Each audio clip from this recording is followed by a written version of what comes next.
request that you may be pleased to place this submission on record and treat the All India Trinamool Congress as a single political party represented in the House solely through its duly authorized leader and whip.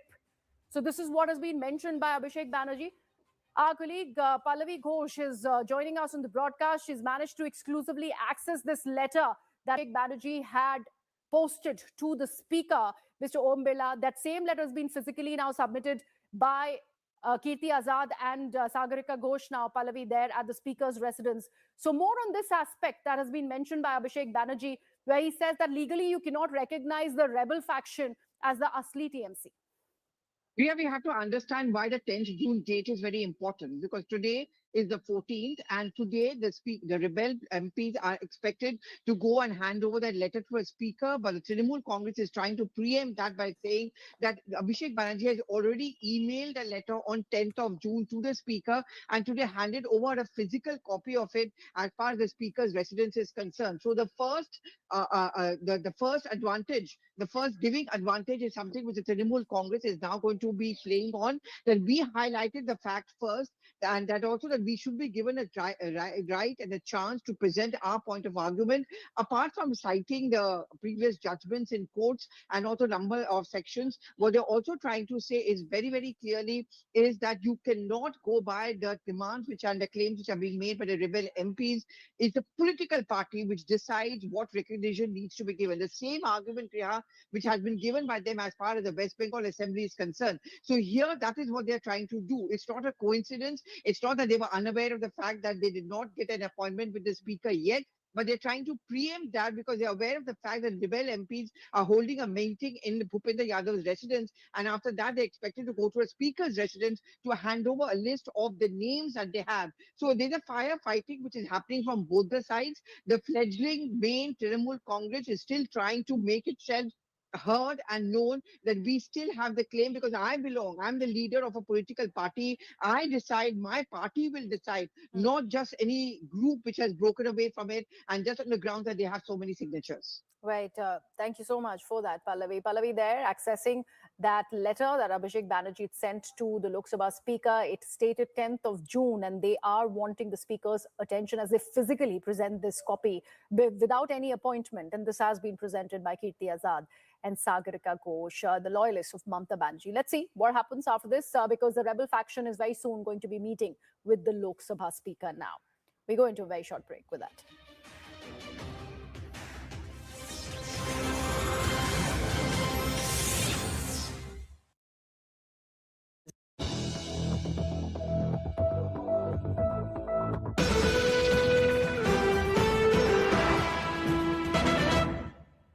Is about this crucial meeting.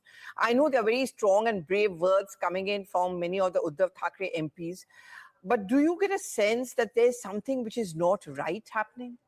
Well, the writing has been on the wall for quite some time as far as Uddhav Thackeray's party's fortune are really concerned. Given the fact that they were not able to get the numbers that they would have wanted in the assembly, they in fact played the Marathi card very, very effectively, but still that did not really happen. MP-wise, also there's been a lot of disenchantment that you have seen. People tell you privately that they do not feel the same energy that they felt, when the party was united.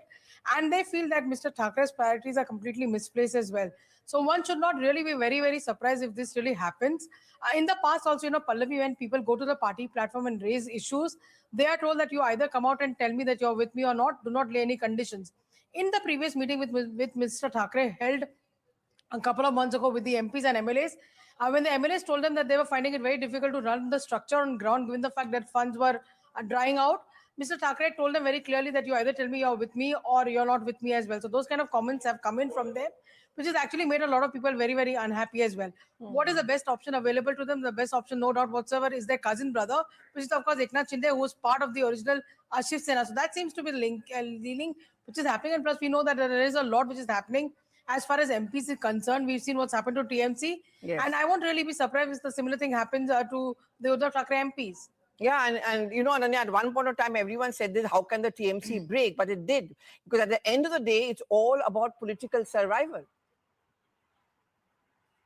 Ananya, if you can hear me. Absolutely. So now, yes.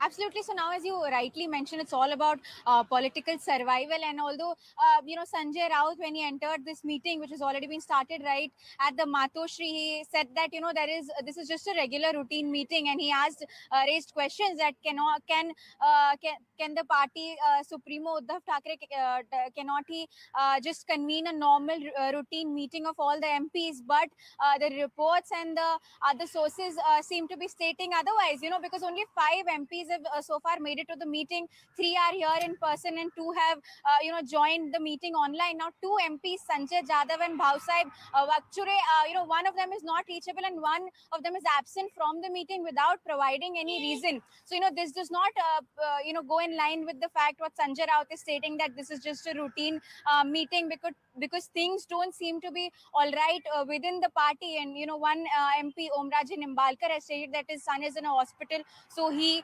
cannot attend it. And one more MP from Mumbai, Sanjay Dina Patil, is on his way, is not reached yet. So as of now, only 5 MPs from their 9 MP count are in the meeting currently.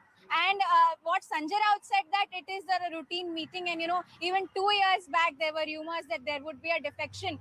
But when questions raised to the Shiv Sena ministers about Operation Tiger, they don't seem to be denying it at all. Even Cabinet Minister and Shiv Sena leader Pratap Sarnaik came on board and said that Operation Tiger goes on for 365 days and they don't need to post. Showing, I'm your host Abhijit Bhatt. जिस तरह आपके रिश्तेदारों से ज्यादा आपको कोई टोक नहीं सकता, ठीक उसी तरह मुझे हर हफ्ते आपसे मिलने से कोई रोक नहीं सकता.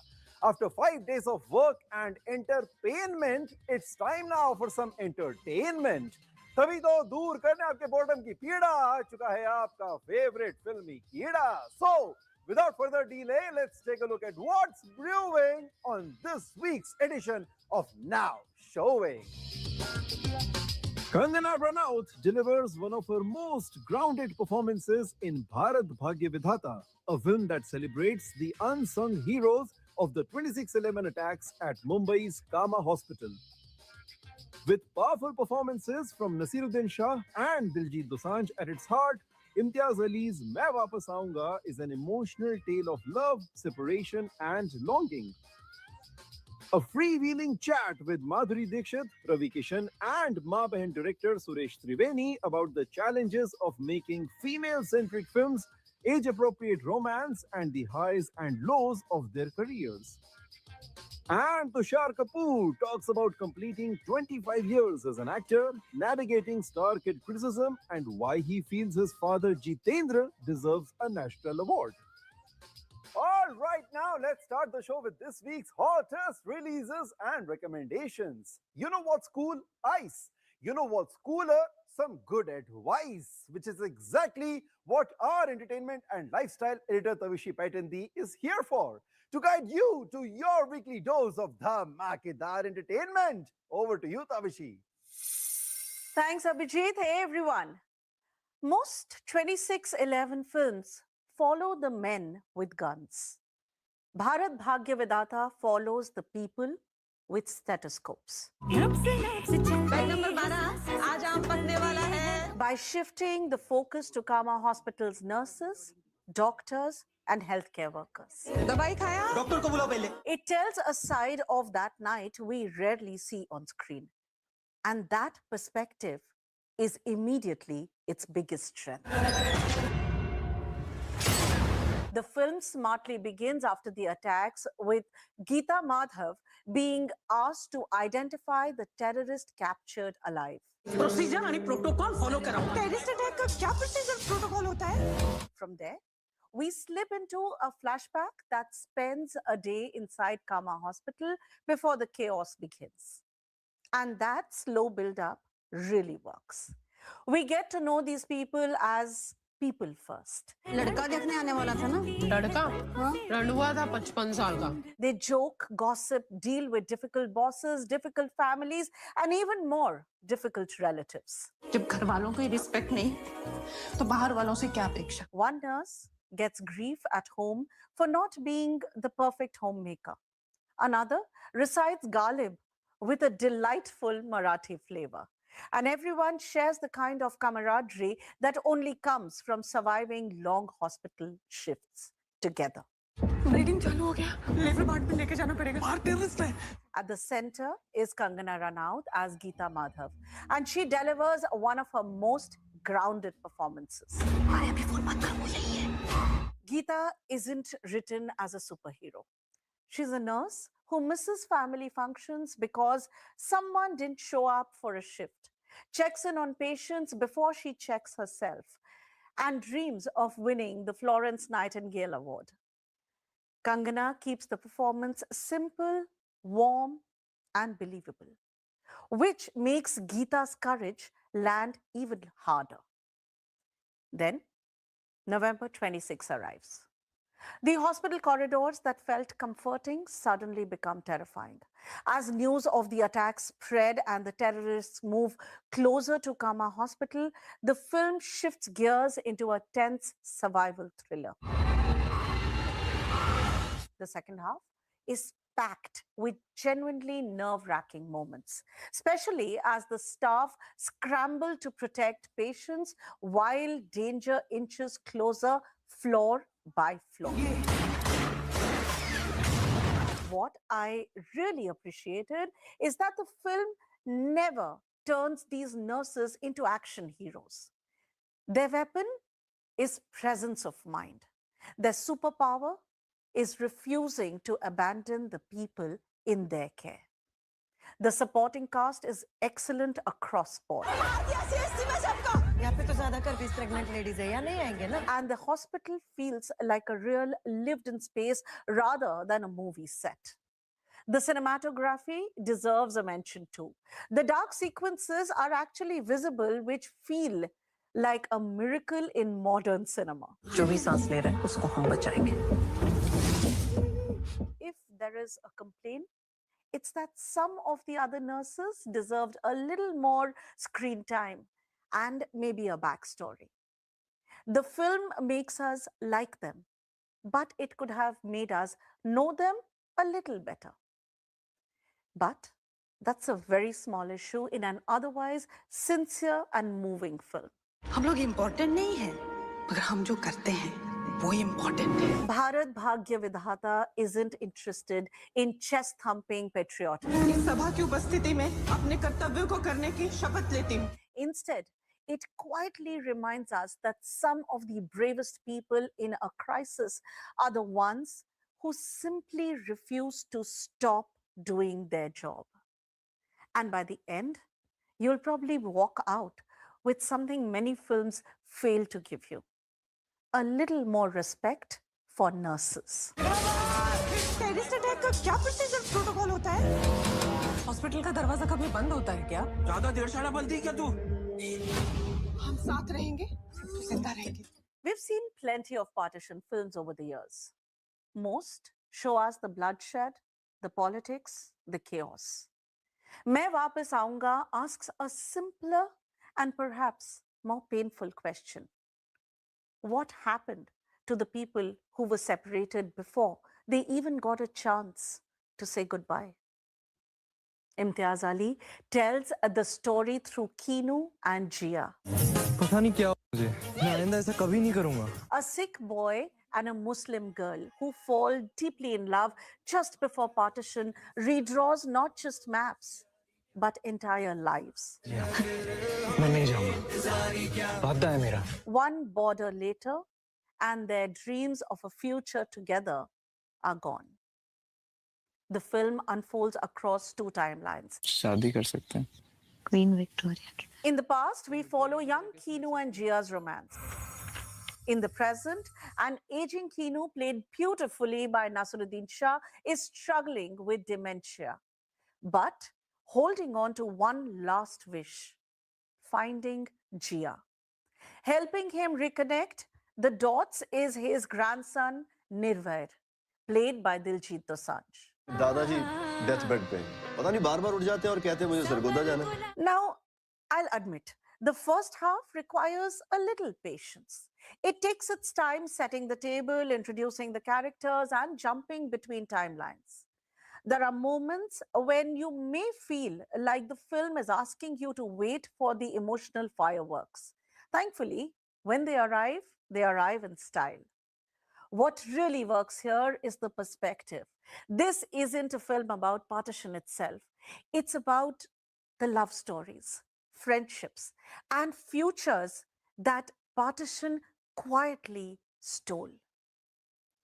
Imtiaz focuses on longing rather than loss, and the result is surprisingly beautiful and moving. मैं नहीं वो जेफ बेजोस और एलॉन मस्क कर रहे हैं try Performance-wise, Diljit Dosanjh and Nasruddin Shah walk away with the film. Diljit brings warmth and sincerity, while Nasruddin delivers the kind of performance that sneaks up at you and breaks your heart when you are least prepared. मैं नहीं जा रहा कर लो जो करना है Vedang Raina does well as young Kinu, and Sharvari, despite limited screen time, leaves a lasting impression as Jia. क्या हुआ सांसें तेज है And then there's A.R. Rahman, who seems to have understood the assignment better than most of us understand our own WhatsApp messages. Songs like Wo Nahi and Kya Kamal Hai genuinely lift the film and create some unforgettable moments. A couple of tracks could have blended more naturally into the story, but the music overall is a huge win. By the time the film reaches the final stretch, it hits hard. The emotional payoff is rich, earned, and likely to leave a few moist eyes in the theater. Main Wapas Aaunga isn't perfect. The first half moves at a leisurely pace, but stick with it, because in the end, Imtiaz Ali delivers a touching reminder that history may remember borders, but people remember the ones they were forced to leave behind. And sometimes that's the more heartbreaking story. ये हो सकता है अपने दिल के अंदर एक लड़की को रखना जिसे 78 ईयर से देखा तक नहीं है ये प्यार जहर की तरह होता है पता है इसकी एक भी बूंद अंदर रह गई ना तो ये आखिरी समय में चैन से मरने भी नहीं देता Thank you so much, Tavishi, for those recommendations. And moving on, the recently released Netflix film Ma Behan, which received positive reviews for its dark humor and strong female characters, has also resonated strongly with audiences.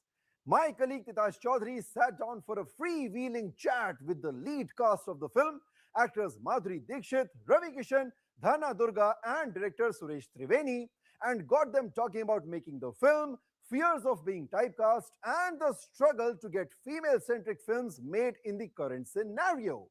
Bollywood's ultimate dhak-dhak girl, Madhuri Dixit, also opened up about playing mother to Tripti Dimri and the lack of meaningful romantic roles for women her age, while actor Ravi Kishan reflected upon how his 2023 hit Lapata Ladies changed his life. Check it out.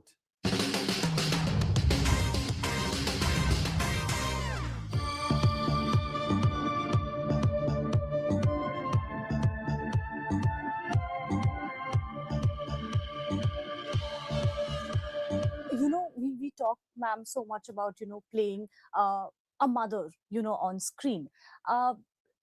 Do you get to hear these things still around that, oh, why are you playing a mother, this is perhaps going to typecast you, people are going to look at you in a certain way? How easy or difficult is it to embrace age, really? We were just talking about this. In Sangeeta, I played a mother. When in the That 90s, is, yeah, true. when in Asu Bane Angare, I played my mother. I played a mother.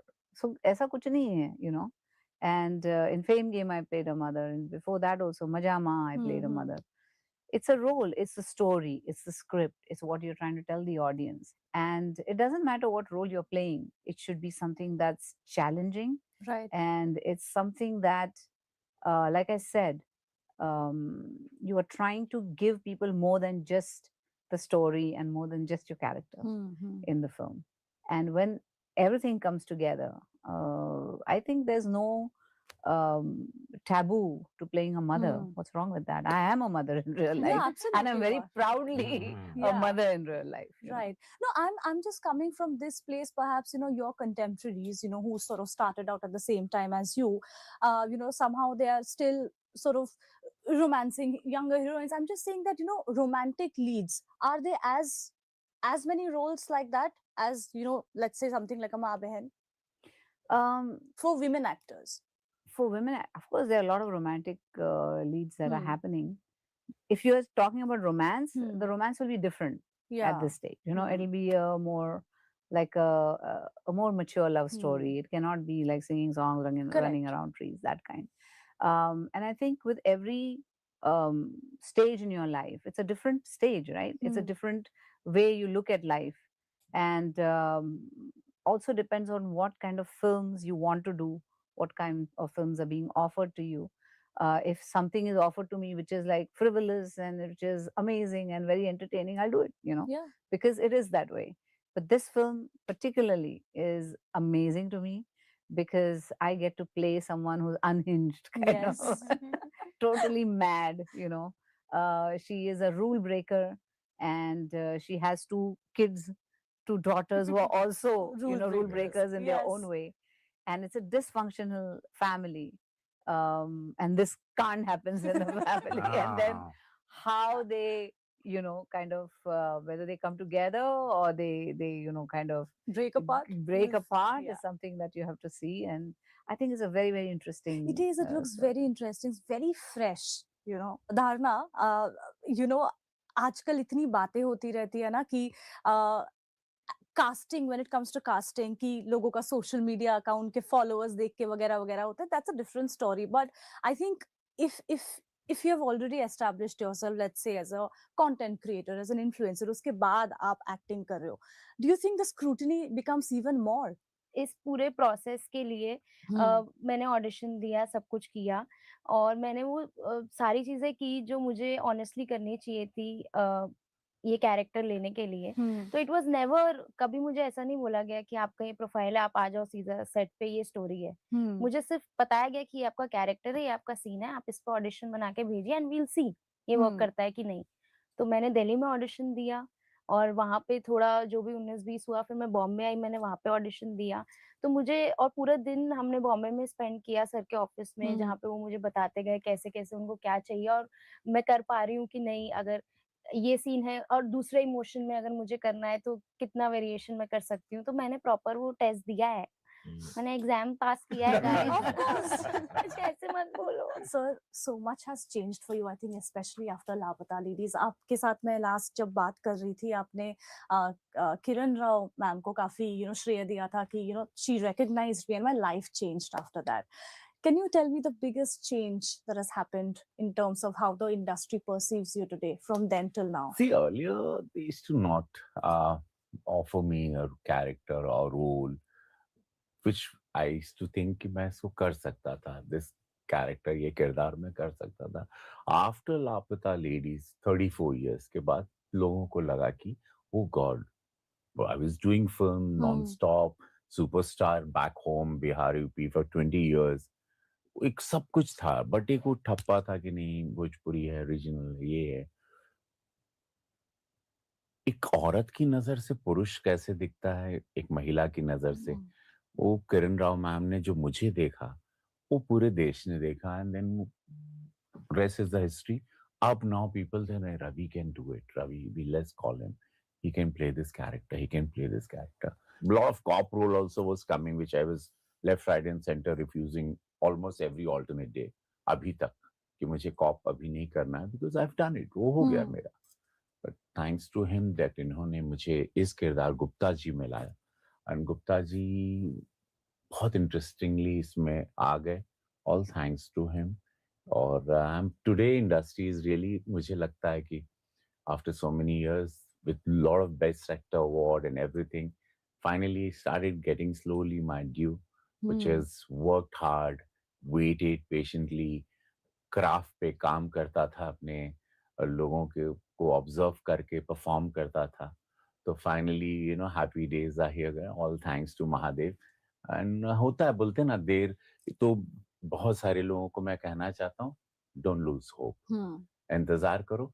मेरा समय थोड़ा लंबा हो गया, 34 years तक तो लोग पागल हो जाएंगे, बाल नोचने लगेंगे, बट पेशेंस, मैंने अपने बाल नहीं नोचे, आई वेटेड।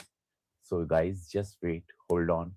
मैं वहीं पे अटका रहा, मैं वेट कर रहा था कि एक दिन the sun will only rise for me, एक दिन सूर्य सिर्फ मेरे लिए उदय होगा। तो ये सबके साथ होता है और मैं इसका जीता जागता एग्जाम्पल हूँ। I just want to ask you, is it still a struggle to put a film headlined by women together in terms of funding? If you're asking about mainstream theatrical releases, Correct. yes, it is. It was good in this phase between 2011, I think 12 onwards to 19. Then it got difficult post-COVID. But that's why when platforms like Netflix comes into picture, where they empower filmmakers like us to make a film unapologetically and mount it like the way a film deserves to be. So that way I've got nothing to complain. In fact, it's only going strength on strength. Right. I'm working with fantastic actors back to back. I'm lucky. Mm-hmm. And I'm also getting to work with actors like Ravi Kishan. So which is even more, it just adds on to the entire space. Tushar Kapoor, who recently completed 25 years as an actor, reveals that being a star kid came with its own share of criticism even 25 years ago. In this conversation with my colleague Vishal Chatkara, Tushar also explains why he's still waiting for his father Jitendra to be honored with a national award and talks about his next big screen outing, Welcome to the Jungle. Tune in. मेरे को नहीं करना ये film है भैया, करोड़ों रुपए मिल रहे हैं। हमेशा पैसे बीच में आ जाते हैं। ये बात में झगड़ा क्या करते हो यार? ए तू चुप कर, मेंढा की तरह फुदक रहा है। Tushar, first, many congratulations for completing 25 years in the industry as an actor. Thank you so much. In this 25 years, you built a body of work with more than 50 acting credits and several memorable roles. How do you look back at your 25 years journey? Still learning every day, still trying to take one step further, do something different, something better. And the journey has been very unpredictable. And that's how it should be. You should never feel overconfident that, okay, you know how something is going to turn out or that you know where you're going. Because in this world of films, we never know where we're going. We can try to do our best, but what works, what doesn't work, what people like, what they don't like, it's very unpredictable. So my journey also has been like that. And I think I'd like to be on my toes always. I'd like to be a little insecure so that I can do my best. Yeah. You know, I was researching for this interview and I came across this article in which Rohit Shetty has revealed that 3-4 actors rejected the role of Lucky because they felt it had no dialogues and already there are 3 strong characters in the film. When you heard it for the first time, did that make you more nervous or you actually took it as a challenge to prove yourself? I was nervous and I took it as a challenge too. I was nervous, but I was confident also. I think because when you take up a challenge, you do your best. So I knew that it's a very challenging role. I knew that, you know, without dialogues, how do you really entertain people in a comedy without any one-liners or gags? But there was a confidence that something different always works. So I didn't worry about the lines, etc. And then when I started rehearsing and doing those, making those sounds, you know, the high-pitched sounds, I realized that it can stand out, this character, and it can be, it will get noticed at least. But how much was it on paper? Paper पर तो पूरी तरह describe करते नहीं थे, मतलब script पर थोड़ा मतलब कि जकी के reactions describe करते थे, but क्या बोलेगा, क्या करेगा, वो हम लोग improvise करते थे. Which was that first line that you thought, you all felt कि this is what we cracked Lucky? I think the scene है जब रिमी सेन के character का हमको लगता है कि कोई इज्जत लूट रहा है उनकी बाजू की बिल्डिंग में और हम लोग भाग के जाते हैं एंड फिर मैं शमन को भाग रहा हूँ तो शमन को बोलता है आई थिंक समथिंग कि इंस्पेक्टर को बुलाते हैं, आई थिंक पुलिस को फ़ोन करते हैं, ऐसा कुछ बोलते हैं and I don't know what he reacts but that I think Rohit okay did in one take only, I remember. That's his confidence, you know, he was playing with a new character but still he had the confidence to okay a take in one take, so he knew it was right. You know, when you debuted in 2001, there was no talk of nepotism and star kids were embraced and welcomed by the audience. Yeah. Why do you think audiences today are much harsher towards star kids? They were harsh then also, but I think it was never really labeled as the media bias or criticism. It was always in a very undercurrent. Certain sections of the media would want to pull you down, waiting to see you make a mistake. It was then also. I don't know if it was there during the Sunny Deol and the Kumar Gaurav time before my time, but my time there was, of course, definitely targeting was there. Audience का हमेशा unbiased होता है. जो चलना है, जिसको चलना है वो चलेगा. जो फिल्म उनको पसंद आती है, जो एक्टर या एक्ट्रेस उनको पसंद आता है या आती है, वो उनके लिए टिकट खरीदेंगे. So the audience was never biased. वो तभी भी नहीं थे. ये I think certain sections of the industry, certain sections of the media, they will be extra harsh. They'll be unfairly biased. But it doesn't get balanced out. There is a good side also. There's a good side that will give you your credit, and there's a bad side that will, you know, take away some credit. You know, you and Ekta have built successful careers in the industry. How has your relationship evolved from being just siblings to becoming each other's biggest supporters? We've grown up. I think you grow up, you stop fighting like children, you start understanding what it takes to make a movie, and we give each other our space. We don't live in the same house, but we give each other our space. I think when you're not seeing each other every day, you always get along better. And I've always supported her work. I keep posting about her movies. She keeps posting about my movies. We're there for each other, but we don't get into each other's throats regarding work matters. Yeah. Now, your next big screen outing is Welcome to Jungle. Yeah. Tell us a bit about your role and the film. It feels like Tropic Thunder meets Police Academy. It isn't in that genre space, but it's not inspired from any film.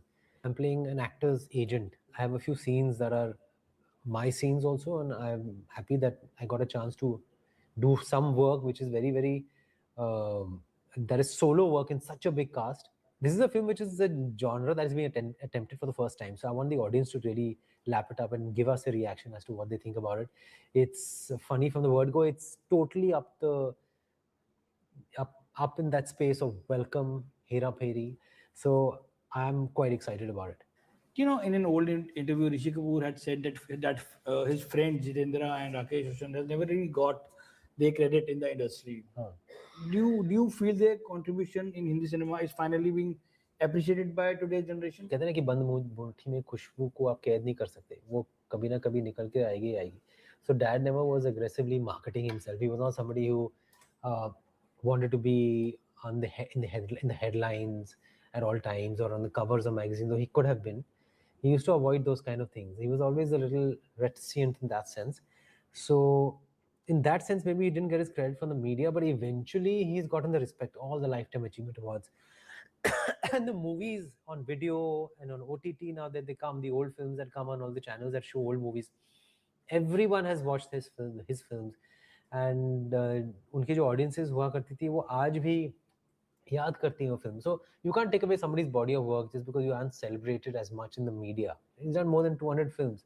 उनको क्या exposure की ज़रूरत है अभी? So I agree with what Chintu uncle said that maybe he didn't get national award नहीं मिले या फिर दादा साहेब फाल्के award नहीं मिला अभी तक. His thing was always that my films have worked and his movies were all hits. And I think that is special about him. The Dharamji and Dad, I think they're two people who never ran after awards. And they got their credit their own way. It's like Elvis ka gana na, I did it my way. So I think they did it their way. And with that, we have come to the end of another edition of Now Showing. मैं हूं ना में थी सुष्मिता सेन और आपसे goodbye कहते हुए मुझे हो रहा है बहुत pain. But don't worry, for I'll be back with some more amazing reviews, recommendations, and interviews. Till then, this is me, Abhijit Bhatt, signing off. Stay filmy, stay fabulous.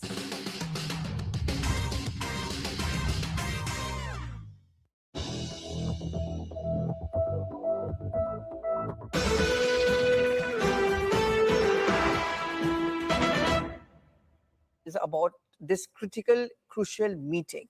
I know there are very strong and brave words coming in from many of the Uddhav Thackeray MPs, but do you get a sense that there's something which is not right happening? Well, the writing has been on the wall for quite some time as far as Uddhav Thackeray's party's fortune are really concerned. Given the fact that they were not able to get the numbers that they would have wanted in the assembly, they in fact played the Marathi card very, very effectively, but still that did not really happen. MP-wise, also there's been a lot of disenchantment that you have seen people tell you privately that they do not feel the same energy that they felt, when the party was united. And they feel that Mr. Thackeray's priorities are completely misplaced as well. So one should not really be very, very surprised if this really happens.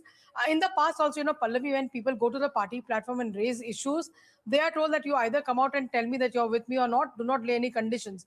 In the previous meeting with Mr. Thackeray held a couple of months ago with the MPs and MLAs, when the MLAs told them that they were finding it very difficult to run the structure on ground given the fact that funds were drying out, Mr. Thackeray told them very clearly that you either tell me you're with me or you're not with me as well. So those kind of comments have come in from them, which has actually made a lot of people very, very unhappy as well. What is the best option available to them? The best option, no doubt whatsoever, is their cousin brother, which is of course Eknath Shinde, who was part of the original Shiv Sena. So that seems to be the link, which is happening. And plus we know that there is a lot which is happening as far as MPs is concerned. We've seen what's happened to TMC. Yes. And I won't really be surprised if the similar thing happens to the Uddhav Thackeray MPs. Yeah, and Ananya, at one point of time, everyone said this, how can the TMC break? But it did. Because at the end of the day, it's all about political survival. Ananya, if you can hear me. Absolutely. So now, yes. Absolutely. So now, as you rightly mentioned, it's all about political survival. And although, Sanjay Raut, when he entered this meeting, which has already been started right at the Matoshri, he said that, this is just a regular routine meeting. And he raised questions that can the party Supremo Uddhav Thackeray, cannot he just convene a normal routine meeting of all the MPs? But the reports and the other sources seem to be stating otherwise, because only 5 MPs have so far made it to the meeting. 3 are here in person and 2 have joined the meeting online. Now 2 MPs, Sanjay Jadhav and Bhausaheb Vakchure, one of them is not reachable and one of them is absent from the meeting without providing any reason. So this does not go in line with the fact what Sanjay Raut is stating. Good evening and a warm welcome. You're watching CNN News 18 with me, Griha Atul. Let's now begin with the headlines. Mamata camp leaders at Speaker's residence with Abhishek's letter urging Speaker not to recognize the rebels as a separate bloc. Meanwhile, the rebels are also at the Speaker's residence now.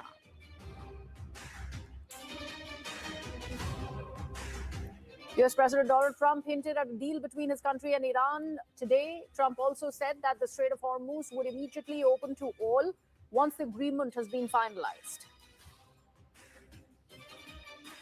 Iranian Foreign Minister Abbas Araghchi will likely travel to Pakistan on Sunday with a delegation to hold technical discussions related to the emerging agreement between Tehran and Washington. Congress leaders criticized U.S. Secretary of State Marco Rubio over his statement on the Strait of Hormuz strike, saying that there is no regret, no apology. Shashi Tharoor says Rubio's language shows command, not contrition. Prime Minister and President Emmanuel Macron of France inaugurate Bharat Innovates 2026. Macron hails India's potential in AI innovation. PM Modi hails Bharat's startup revolution in Nice, urges all universities, researchers, investors to come to India, design in India, develop in India, and find solutions for the world.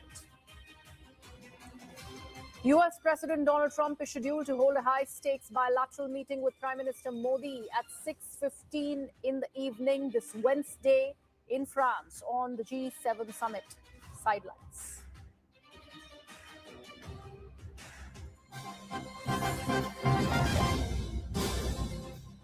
And we begin the broadcast with some breaking news as we managed to access exclusive images of the rebel MPs at the Speaker's residence, Speaker Home Birla. These rebel MPs have assembled at Om Birla's residence, and we are putting out the first images of all the rebels who have together gone and met with the Lok Sabha Speaker. And they're led by Kakoli Ghosh Dastidar, who's on your screens in this pink sari.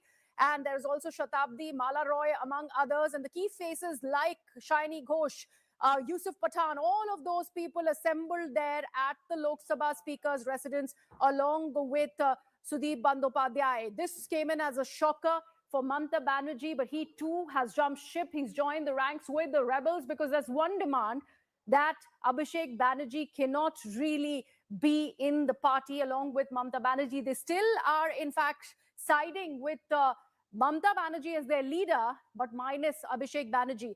But they are at the speaker.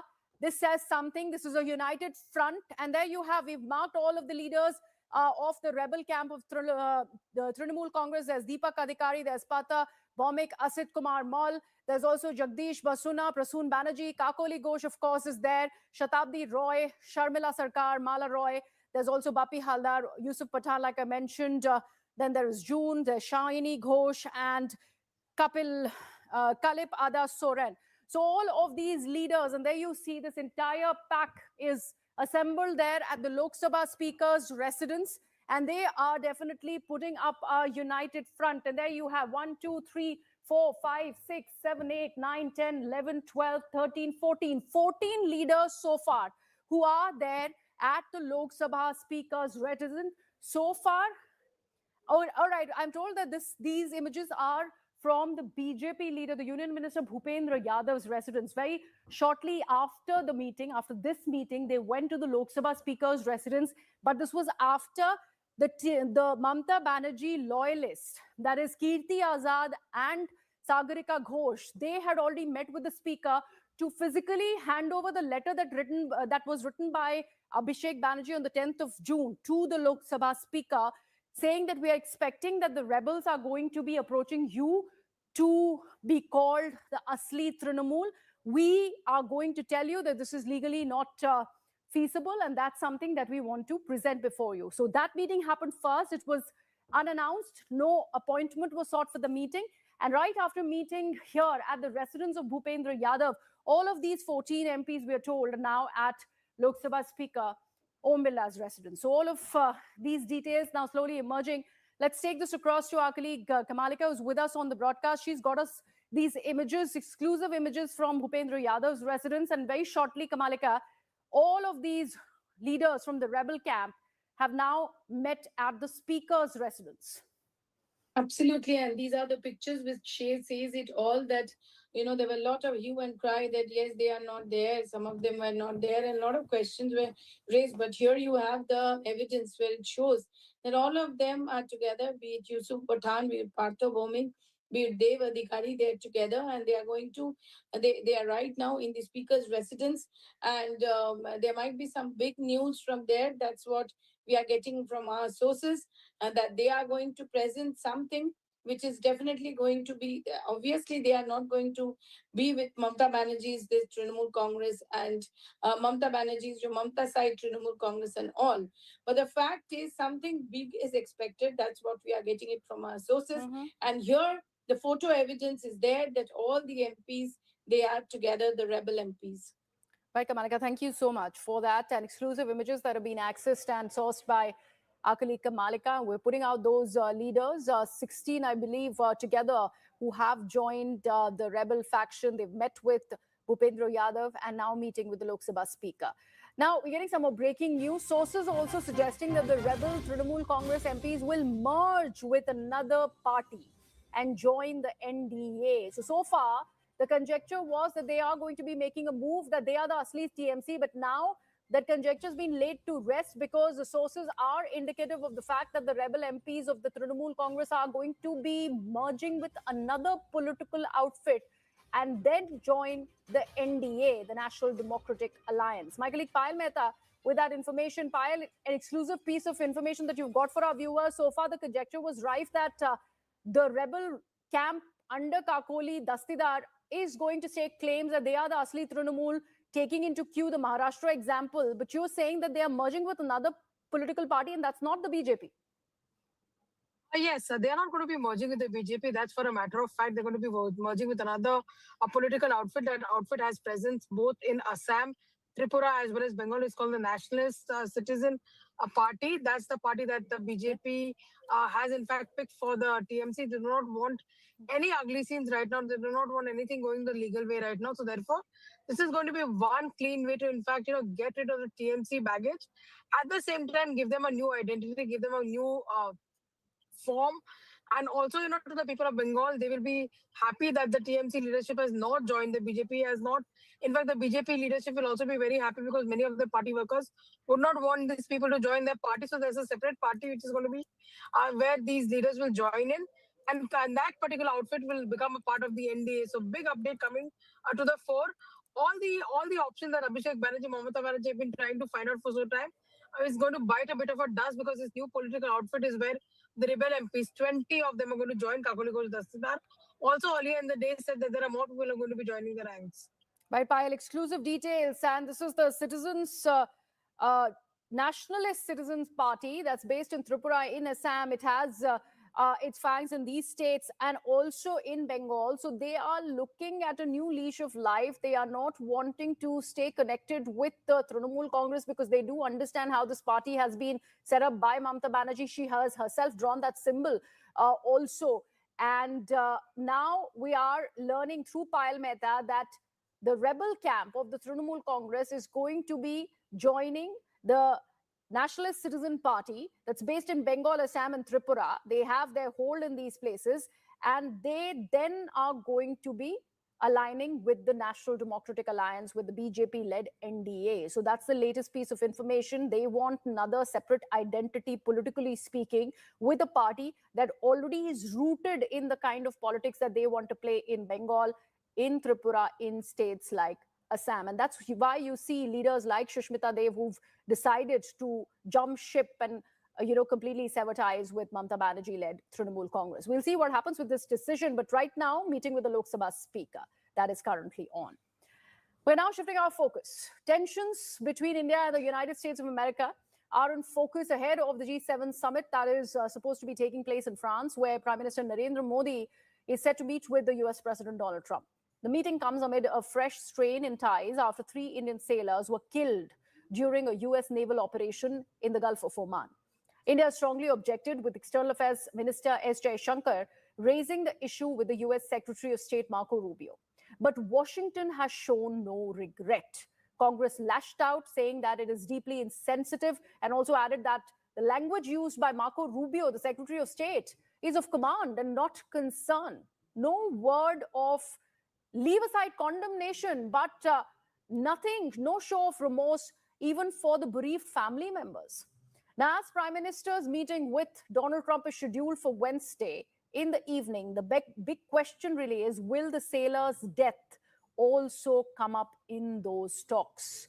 Let's, in fact, take this across to our special guests who are joining us on the broadcast. Rajiv Dogra, former diplomat, is with us. Also with us is strategic affairs expert Brahma Cheleni, who joins us, and Republican leader Steve Gill is also with us. So, Mr. Gill, let me begin with you. Thank you so much, gentlemen, for joining me on the broadcast tonight. It's a very important question that we here in India really would want to ask of Donald Trump. But so far, the kind of response that we've received through Marco Rubio has been insensitive, to put it plainly. And then we would have other objectives associated with what has been presented in that letter that was worded by Marco Rubio. But Mr. Gill, why is that? Leave aside remorse, leave aside condemnation, but some word of condolence for the bereaved family members at least? First of all, thank you for having me. And I would agree with you that there should at least be an expression of remorse and grief for the family members who are suffering. The sailors did not make the decision to violate the sanctions, violate the embargo. The sailors did not make the decision to ignore the warnings that the U.S. military gave the captain of the ship. But I think it would be appropriate to say, hey, we're sorry for the loss of life, but the blame properly belongs with the captain of the ship who ignored the international sanctions, the embargo against traveling to and from the Iranian ports, and ignored U.S. military warnings. So I think if there's any condemnation that is appropriate, it should be directed at the captain of this ship, who put his ship and his sailors in danger because of his own arrogance and ego. Right. Mr. Cheleni, what do you make of this? Do you think this is going to backfire? And do you think it's going to come up in the conversation that Prime Minister Narendra Modi is going to have with the US President on the sidelines of the G7? Modi has not spoken on this issue at all. And there's a lot of public anger in India over the killings. So if this issue does come up, it'll be good because India's response has been largely focused on containing the fallout. And that by itself is inflaming public passions. US and India are major defense partners. They conduct joint military exercises. They cooperate in the Indo-Pacific. In fact, in peacetime, the US Navy enjoys logistical support at Indian ports. Yet the US Navy had no hesitation in launching missile strikes against commercial tankers, Indian crewed commercial tankers, killing 3 Indian merchant mariners. There were no international sanctions, and nor was there any blockade that had any basis in international law. This is an illegal blockade that the US is enforcing. And the particular commercial tanker that was actually hit and 3 Indians were killed, the radio logs show that the Indian crew was pleading with the US Navy repeatedly, telling them that we are stranded because the vessel has broken down.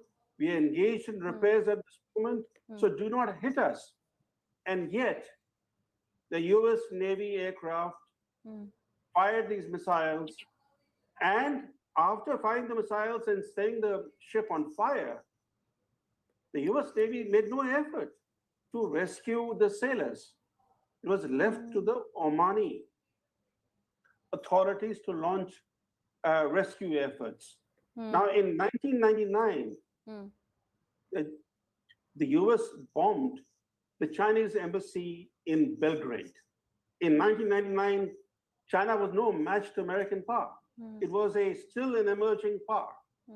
Yet, because the way China handled that, the national outrage in China completely cut off all diplomatic and military contact with the US.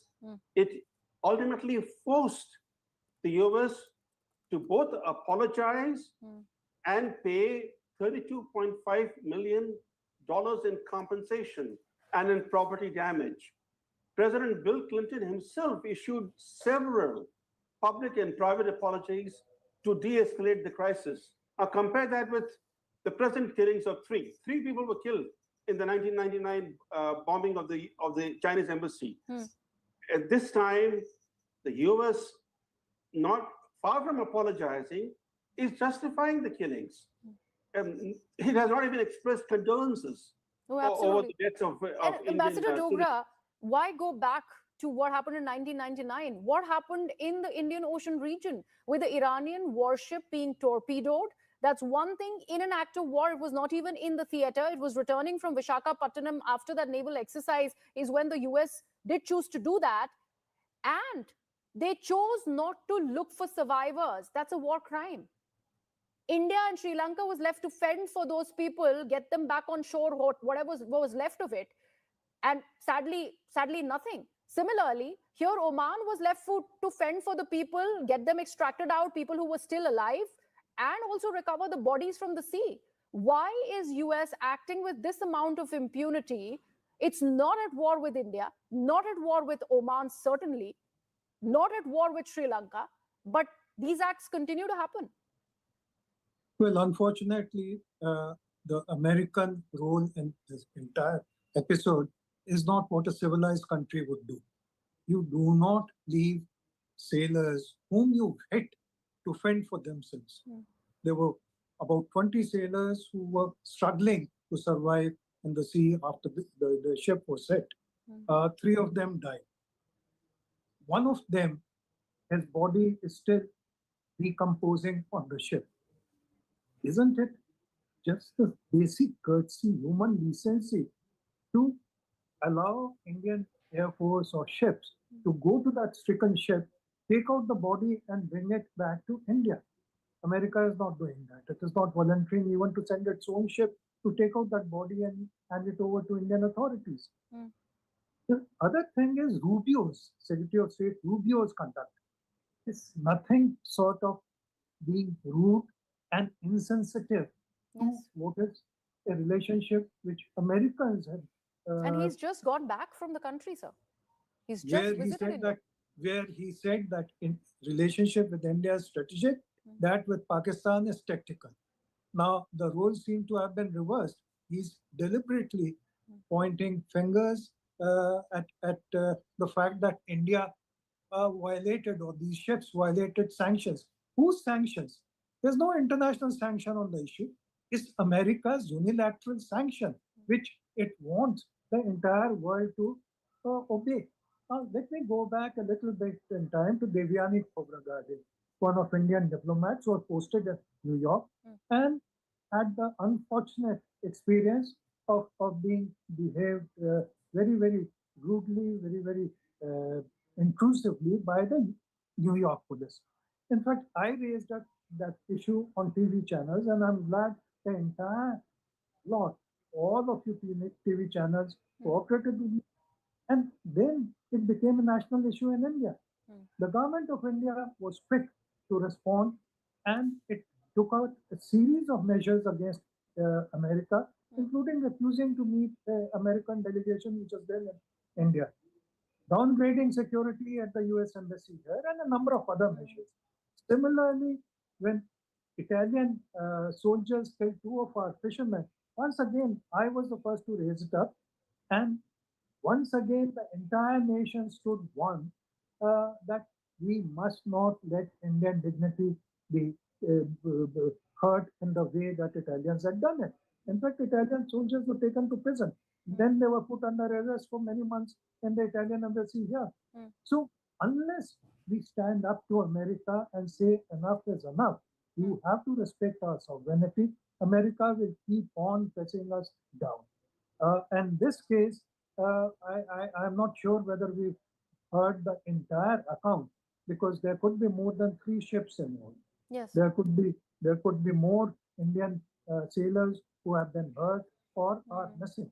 We don't know the entire picture. Absolutely, but there are 3 lives that have been lost. And I go back to the point that Mr. Chileni was making. On what grounds did the US go ahead and do that? Those warnings did come in initially when the war was raging in the first month in March, and later in April as well, where there were warnings coming in from the Islamic Revolutionary Guard Corps on any kind of ship movement.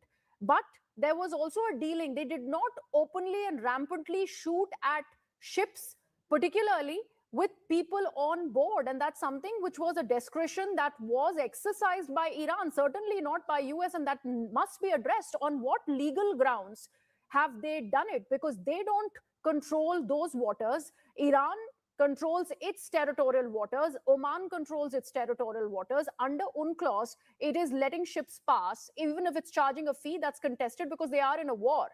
But on what grounds is US doing it is the big question. And we take that question after this very short break. Gentlemen, I request you to stay on with us.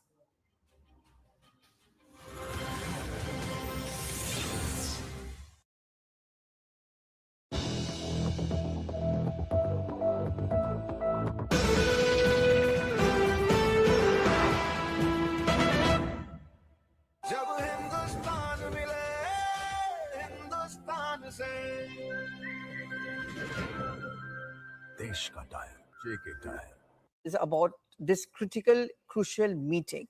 I know there are very strong and brave words coming in from many of the Uddhav Thackeray MPs, but do you get a sense that there's something which is not right happening? Well, the writing has been on the wall for quite some time as far as Uddhav Thackeray's party's fortune are really concerned. Given the fact that they were not able to get the numbers that they would have wanted in the assembly, they in fact played the Marathi card very, very effectively, but still that did not really happen. MP-wise, also there's been a lot of disenchantment that you have seen. People tell you privately that they do not feel the same energy that they felt, when the party was united. And they feel that Mr. Thackeray's priorities are completely misplaced as well. So one should not really be very, very surprised if this really happens. In the past also, Pallavi, when people go to the party platform and raise issues, they are told that you either come out and tell me that you're with me or not, do not lay any conditions. In the previous meeting with Mr. Thackeray held a couple of months ago with the MPs and MLAs, when the MLAs told them that they were finding it very difficult to run the structure on ground given the fact that funds were drying out, Mr. Thackeray told them very clearly that you either tell me you're with me or you're not with me as well. So those kind of comments have come in from them, which has actually made a lot of people very, very unhappy as well. What is the best option available to them? The best option, no doubt whatsoever, is their cousin brother, which is of course Eknath Shinde, who was part of the original Shiv Sena. So that seems to be the link, which is happening. And plus we know that there is a lot which is happening as far as MPs is concerned. We've seen what's happened to TMC. Yes. And I won't really be surprised if the similar thing happens to the Uddhav Thackeray MPs. Yeah, and you know, Ananya, at one point of time, everyone said this, how can the TMC break? But it did. Because at the end of the day, it's all about political survival. Ananya, if you can hear me. Absolutely. So now, yes. Absolutely. So now, as you rightly mentioned, it's all about political survival. And although, Sanjay Raut, when he entered this meeting, which has already been started right at the Matoshri, he said that, this is just a regular routine meeting. And he raised questions that can the party Supremo Uddhav Thackeray, cannot he just convene a normal routine meeting of all the MPs? But the reports and the other sources seem to be stating otherwise, because only 5 MPs have so far made it to the meeting. 3 are here in person and 2 have, joined the meeting online. Now, 2 MPs, Sanjay Jadhav and Bhausaheb Vakchure, one of them is not reachable and one of them is absent from the meeting without providing any reason. So, this does not, go in line with the fact what Sanjay Raut is stating, that this is just a routine meeting because things don't seem to be all right within the party. And, one MP, Omraji Nimbalkar, has stated that his son is in a hospital, so he cannot attend it. And one more MP from Mumbai, Sanjay Dina Patil, is on his way, is not reached yet. So as of now, only 5 MPs from their 9 MP count are in the meeting currently. And what Sanjay Raut said, that it is a routine meeting, and even 2 years back there were rumors that there would be a defection. But when questions raised to the Shiv Sena ministers about. Taking this back to my guests who continue to be with us. Steve Gill, let me ask that question that I left the audience on before going into the break. On what grounds did America did what it did? What legal, leeway did the US have to shoot at vessels that, in fact, put out those distress signals that they are stuck, they need to move, do not fire? Why would they still go ahead and do that? First of all, with respect to my colleagues on the panel, I need to correct one statement that brought up the 1999 Belgrade incident. Keep in mind that was during the conflict and the Chinese embassy was struck.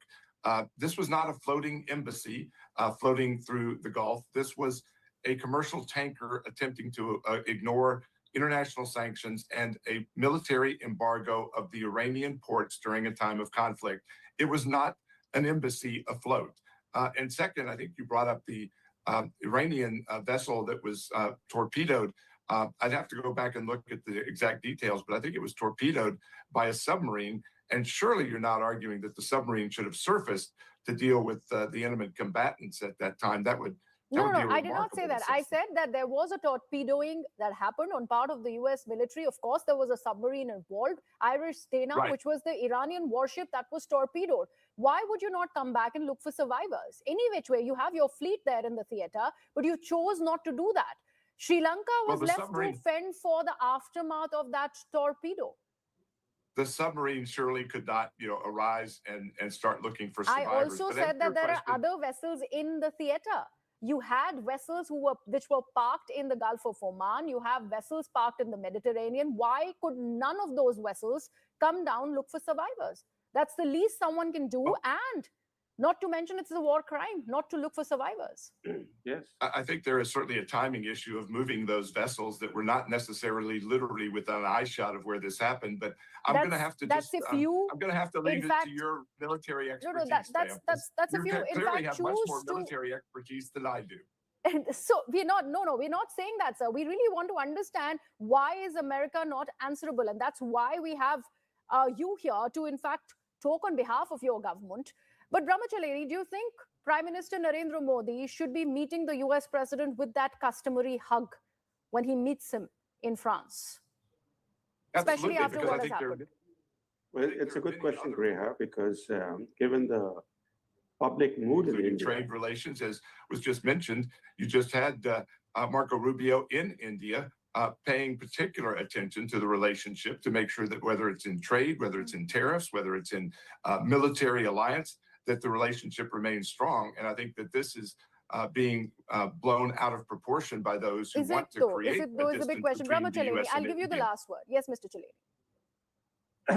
the US and India, despite being close partners, this kind of episode should not have happened. It was not just one tanker, 3 tankers in quick succession were targeted by US Navy missiles.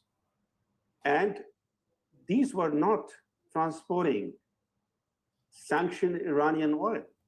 The one Indian crude vessel that was hit, in which 3 Indian sailors were killed, was an empty container. It has nothing on board except the sailors, the crews. Yes, and absolutely. you're right, Greya, to talk about, to bring up the issue of what happened in March, when in India's maritime backyard, the US Navy quietly came and sunk an Iranian frigate that had been returning from an Indian-hosted multilateral naval exercise. Oh, absolutely, sir. This is also participated. These are too many instances in succession that India really needs to get addressed by the United States of America, and certainly they cannot hide behind what they did. That statement by Marco Rubio is in the least disrespectful. But thank you so much, gentlemen, for joining me and sharing your thoughts.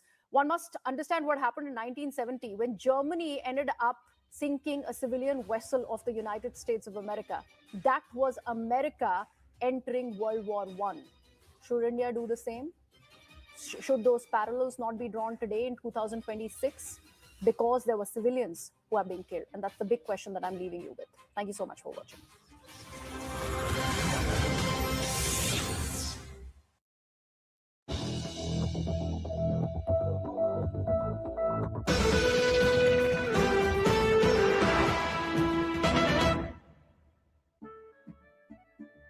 केसरिया से मन जोगी हुआ रे दिल झूमे देखो बंटवारा हुआ रे केसरिया से मन जोगी हर पल मनाओ केसरी त्योहार विमल बोलो जुबान केसरी जब हिंदुस्तान मिले हिंदुस्तान से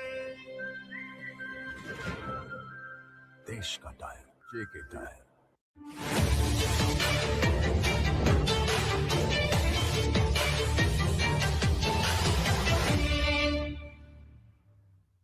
Is about this crucial meeting. I know there are very strong and brave words coming in from many of the Uddhav Thackeray MPs, but do you get a sense that there's something which is not right happening? Well, the writing has been on the wall for quite some time as far as Uddhav Thackeray's party's fortune are really concerned. Given the fact that they were not able to get the numbers that they would have wanted in the assembly, they in fact played the Marathi card very, very effectively, but still that did not really happen. MP-wise, also there's been a lot of disenchantment that you have seen. People tell you privately that they do not feel the same energy that they felt, when the party was united. And they feel that Mr. Thackeray's priorities are completely misplaced as well. So one should not really be very, very surprised if this really happens. In the past also, Pallavi, when people go to the party platform and raise issues, they are told that you either come out and tell me that you're with me or not, do not lay any conditions. In the previous meeting with Mr. Thackeray held a couple of months ago with the MPs and MLAs, when the MLAs told them that they were finding it very difficult to run the structure on ground given the fact that funds were drying out, Mr. Thackeray told them very clearly that you either tell me you're with me or you're not with me as well. So those kind of comments have come in from them, which has actually made a lot of people very, very unhappy as well. What is the best option available to them? The best option, no doubt whatsoever, is their cousin brother, which is of course Eknath Shinde, who was part of the original Shiv Sena. So that seems to be... Namaste, Jai Hind, Vande Mataram. Pradhan Mantri Shri Narendra Modi completes 4,399 days as a continuously serving elected Prime Minister. He eclipses Pandit Jawaharlal Nehruji's term of 4,398 days. And as he continues on and marches on to for 2029, he will be setting up new benchmarks and new records. While the government is celebrating and we as Bharat are going to look back at the last 12 years and use that as a benchmark for the next 12, perhaps, viewers, one also needs to understand one aspect where Pradhan Mantri Narendra Modi has contributed immensely. That is pride in our own faith, our way of life, and pride in our own civilizational roots and teachings. Dharma, Sanatan, Astha, Vishwas. Joining us right now, Pandit Vamdev Shastri, or as many would also know him as David Frawley. Swamiji Namaste. Francois Gautier, who's made Bharat his home, Bharatiya Sanskriti, and he studied, written about it. And of course, our own Darwinian atheist, who is more Hindu than many Hindus, especially in adapting the ways of life of Bharat, Dr. Anand Ranganathan. My namaste to everybody. We are also waiting for Sri Yudhishthir Govindadas of ISKCON to be joining us in some time, so we'll bring him on the moment he joins us. But Francois, if I may ask you, your thoughts, Bharat before 2014 and Bharat in 2026. Yes, of course, we are extremely grateful to Mr. Narendra Modi, whom I know since 2002. I have supported since 2002, when nobody thought he would become prime minister at that time. But let me define what I think Hindutva is, Dharma is. For me, it is a knowledge behind Hinduism that props up Hinduism from behind.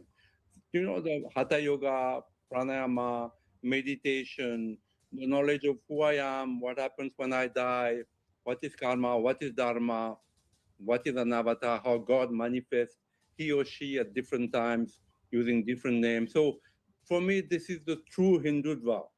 People have reduced Hindutva to a political Hindu movement, but true Hindutva is an universal spirituality. It's a spirituality that everybody can embrace. And indeed, we see today that the world has embraced already Hatha Yoga, though they've forgotten that it comes from India and the Hindus, and pranayama in some measure, and meditation. So for me, this is very important. And I think at the moment, there is some misunderstanding in the media about what true Hindutva is. Of course, Western hostility, and before Indian hostility, let us remember that for many, many years, the Indian media was very hostile to Mr. Modi, Hindu values, Hindutva, though now it seems to have gone on the opposite direction.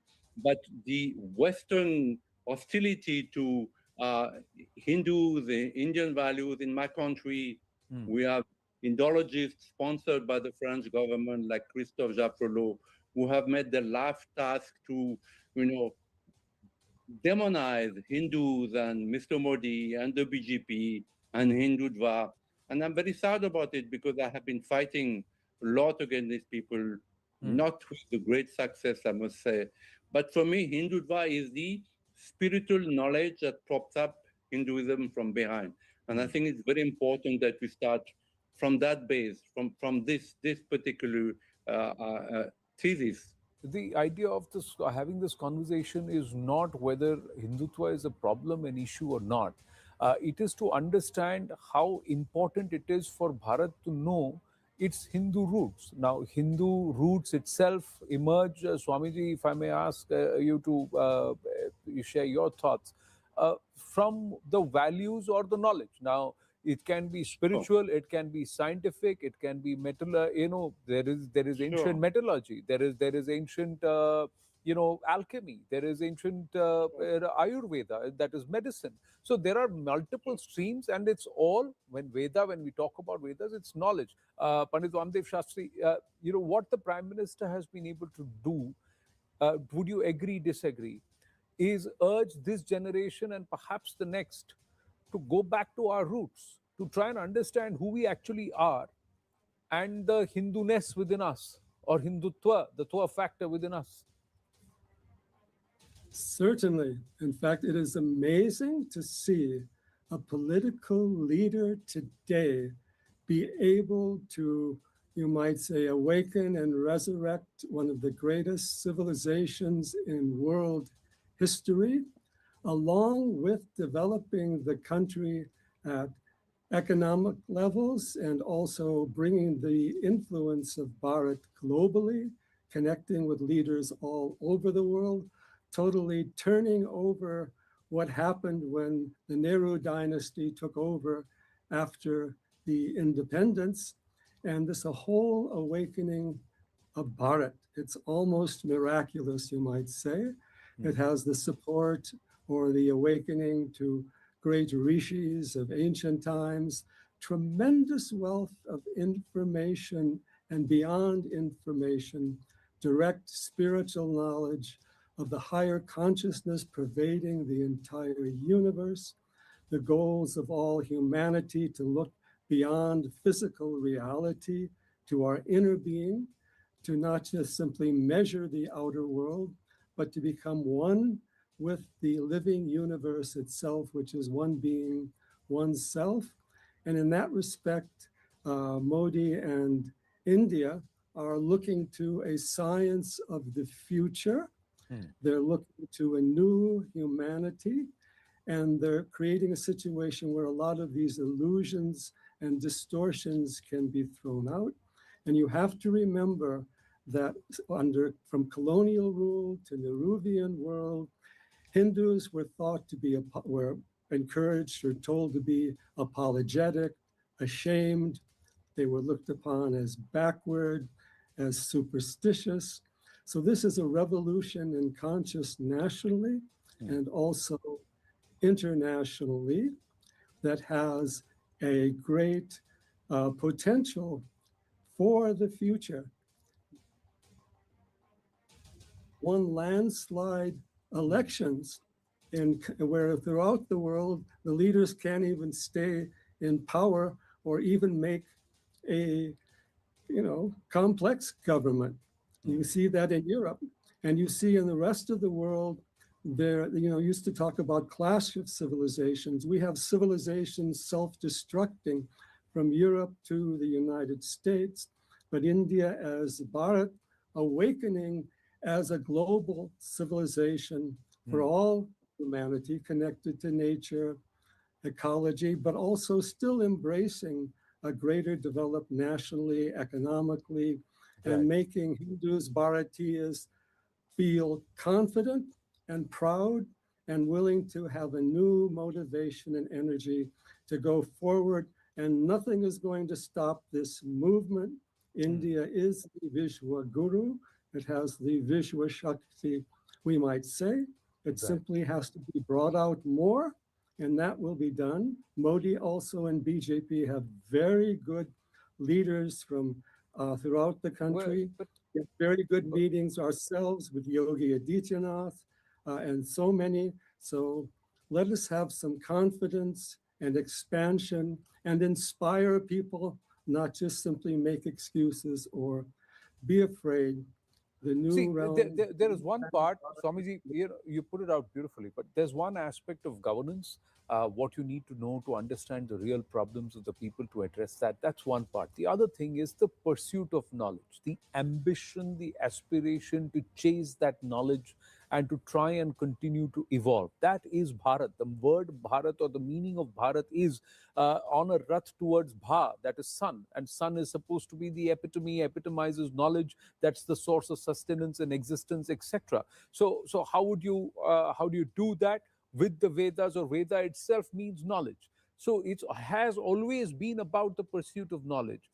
One of the things that the Prime Minister, Dr. Ranganathan, feels, and this is what Nripendra Mishra ji shared with me, that the only thing he rues about our country right now, about the 1.4 billion people, is the daridra in ambition.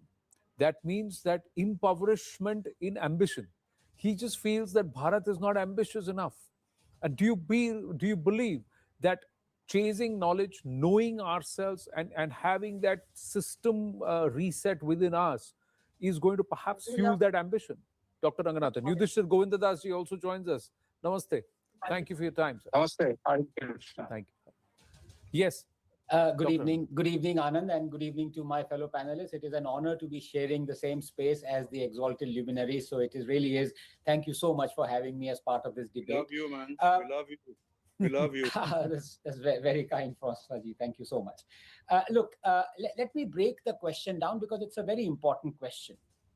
When you talk about dharma and Narendra Modi, if a leader's dharma is to protect India and to take Indians forward, then by all means, Narendra Modi has succeeded really well. I would say stunningly or spectacularly. All the data, economic data, social data, other parameters, health data are there to prove it.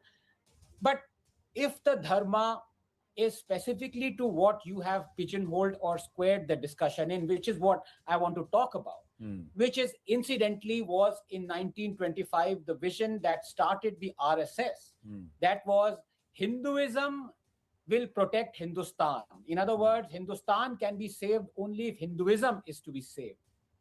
If that is how the question is framed, then facts prove otherwise. Narendra Modi has done precious little in that direction. There's a very famous saying by George Orwell, which goes, I might be paraphrasing, but he says, in times of universal deceit, just speaking the truth is considered a revolutionary act. So when Narendra Modi took up the office, the mantle, there was so much rampant discrimination happening against the Hindus, constitutionally, legally, socially, educationally, that he's managed to slow down the hurtling pace at which Hinduism was being destroyed. And we feel that is itself a revolutionary act. I'm afraid the fact is all those blatantly anti-Hindu discriminatory acts that were promulgated against Hindus by the Congress still remain. The RTE Act, for example, that obligates only Hindu-run schools to give 25% reservations and not Christian or Muslim-run schools, that has led to thousands, tens of thousands of only Hindu-run schools being shut down, still remains. 7 lakh Kashmiri Hindus still remain outside of Kashmir. They haven't been rehabilitated. You still have the Waqf Act that has usurped 20 lakh acres of land in the last 10 years. You still have the Places of Worship Act, where Hindus cannot even knock at the doors of the court to reclaim their demolished temples. None of that has been abrogated by Narendra Modi. More Hindu temples are under control of the state than they were before. So you have to ask, do the facts prove otherwise? And the sad answer is yes. Yes, there is awakening. But the awakening is less to do with Narendra Modi and the steps that the government has taken, and more to do with the amazing intelligence of the Gen Z, of the people, of the social media that is allowing people to read more and more about the Vedas and our history. It is less to do with the fact that shamefully you have one of our most exalted professors, Professor Denino, who has done more than anybody else to expose the leftist propaganda and to take Indology further. He has been banned not by the Supreme Court now, but by Narendra Modi government to be given any job, least of all of writing textbooks. So you ask this question, what has Narendra Modi done in this direction? And the answer that stares you in the face is he has not been as blatantly anti-Hindu as the Congress, thank God for that.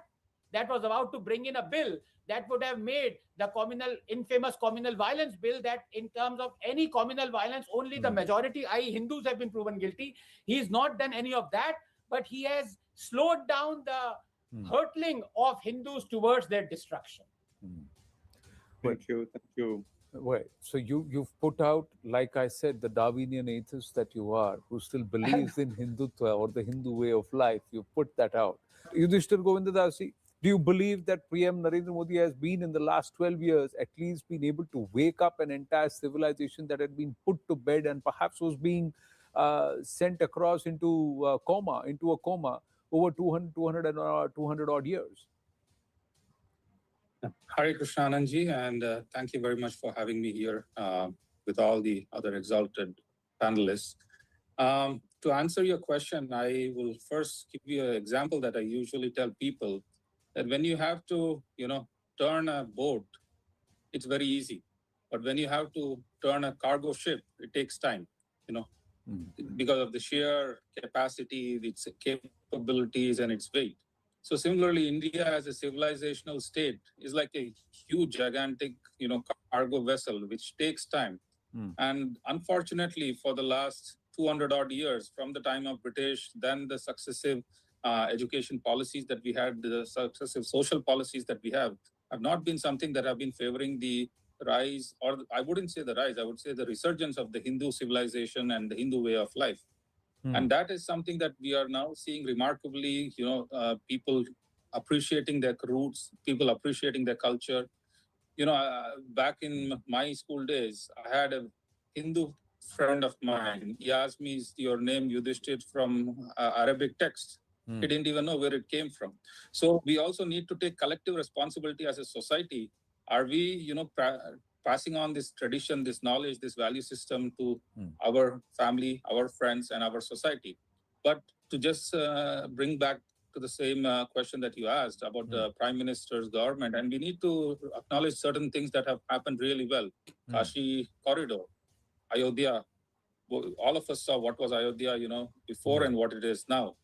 So that itself is a civilizational mark. And another thing that he has been doing, at least in the context of ISKCON, if I could say, is whenever the Prime Minister travels, he meets the devotees and he sends a message to the local population, to the residents back in the home, of how the devotees, the Sanatan Dharma is a global action. Recently, we even saw with the Prime Minister had gifted Bhagavad Gita in Russian, the President of Russia, Vladimir Putin. And even when he gave this to the King of Japan, he said, there is no other better gift to give to the world. So a lot has been done, but a lot has to be done, like Anandji has said. And I personally have been a strong believer that the state should not be controlling the temples. And that's something that we have to collectively as a society work. And there's just no room for the state to managing the temples. There are sampradayas, there are the mats, there are the acharyas, they should be doing that.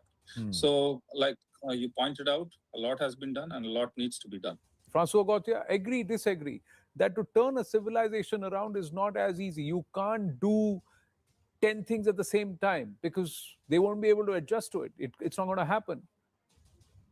See, I'm a defender of Hindus. Since I saw the ethnic cleansing of Hindus in Kashmir, my whole focus has been these wonderful people, these people who tolerate everybody, who have been assaulted during centuries, who suffered the worst genocides in the entire human history. These are wonderful people still today.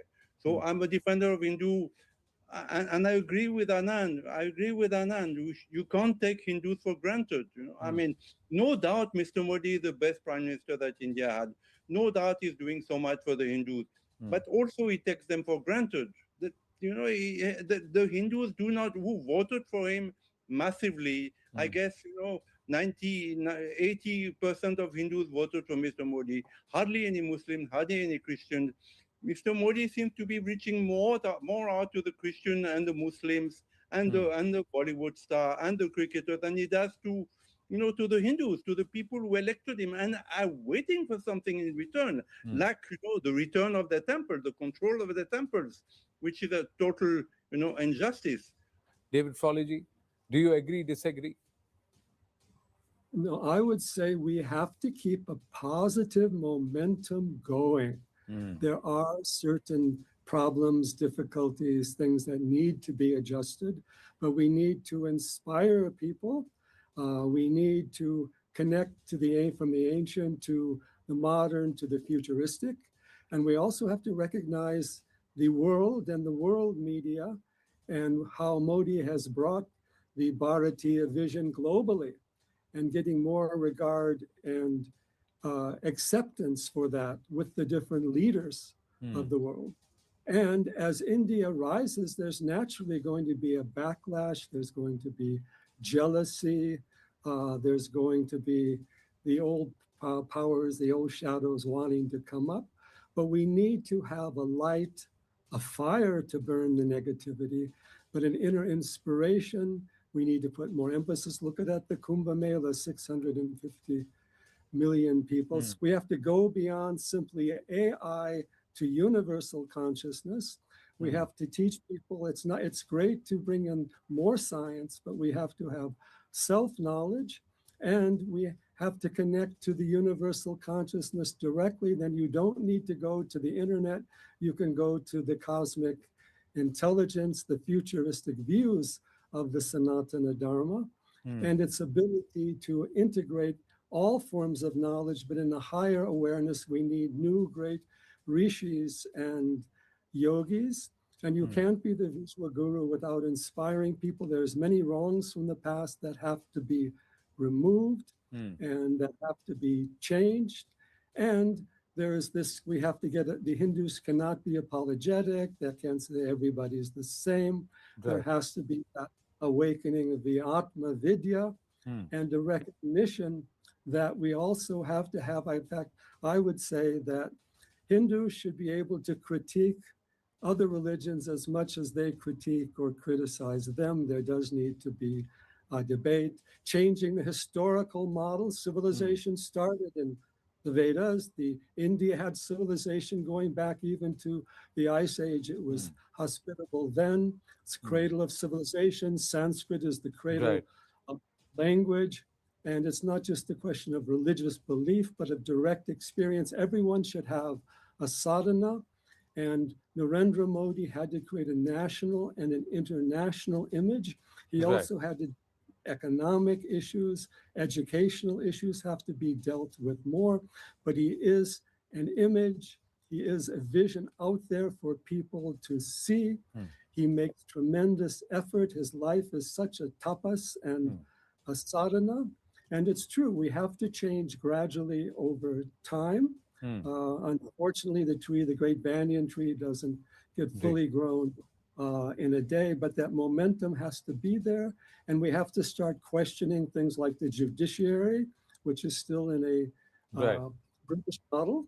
And we have to support and create a more wave of inspiration to go along with Modi, and to also give him the sense that he has the support of the people and the knowledge and can share it globally. So I'm going to pause, interrupt you there, sir, because quickly, Dr. Ranganathan, like I said, the last 12 years will become the benchmark for the next 12 years.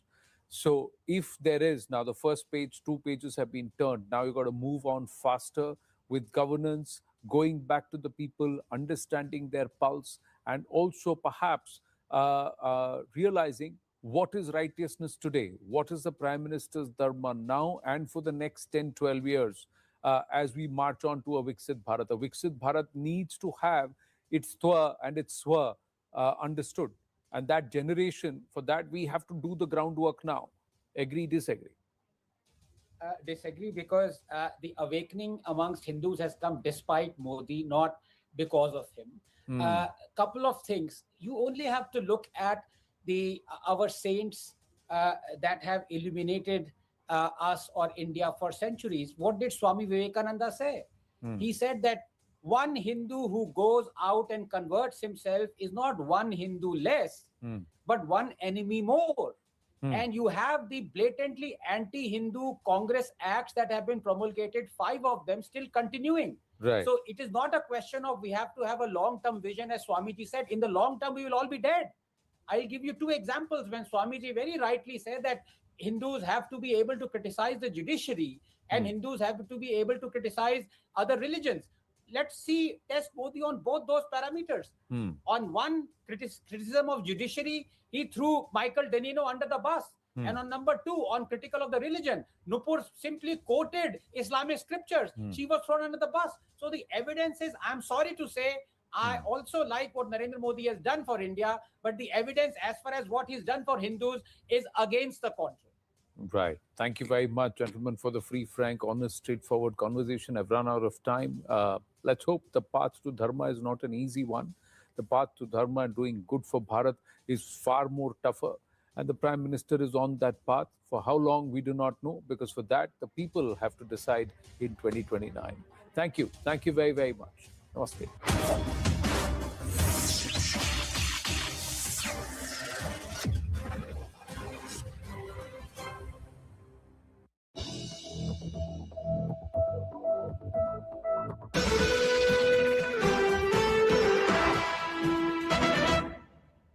Is about this critical, crucial meeting.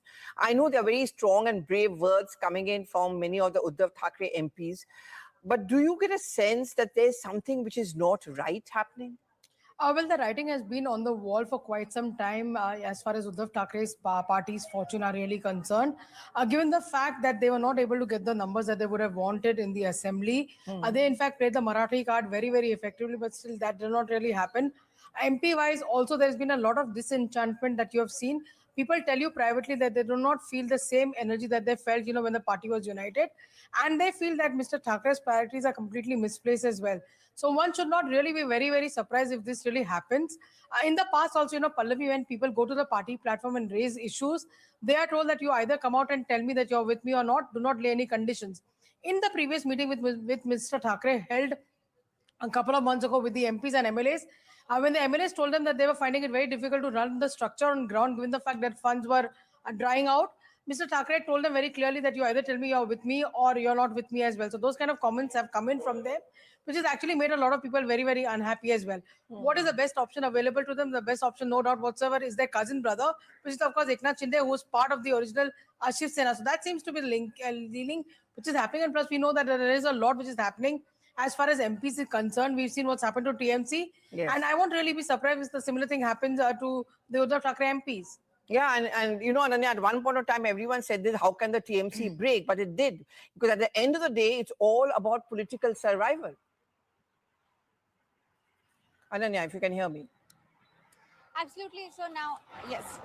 Absolutely. So now, as you rightly mentioned, it's all about political survival. And although, Sanjay Raut, when he entered this meeting, which has already been started right at the Matoshri, he said that, this is just a regular routine meeting. And he raised questions that can the party Supremo Uddhav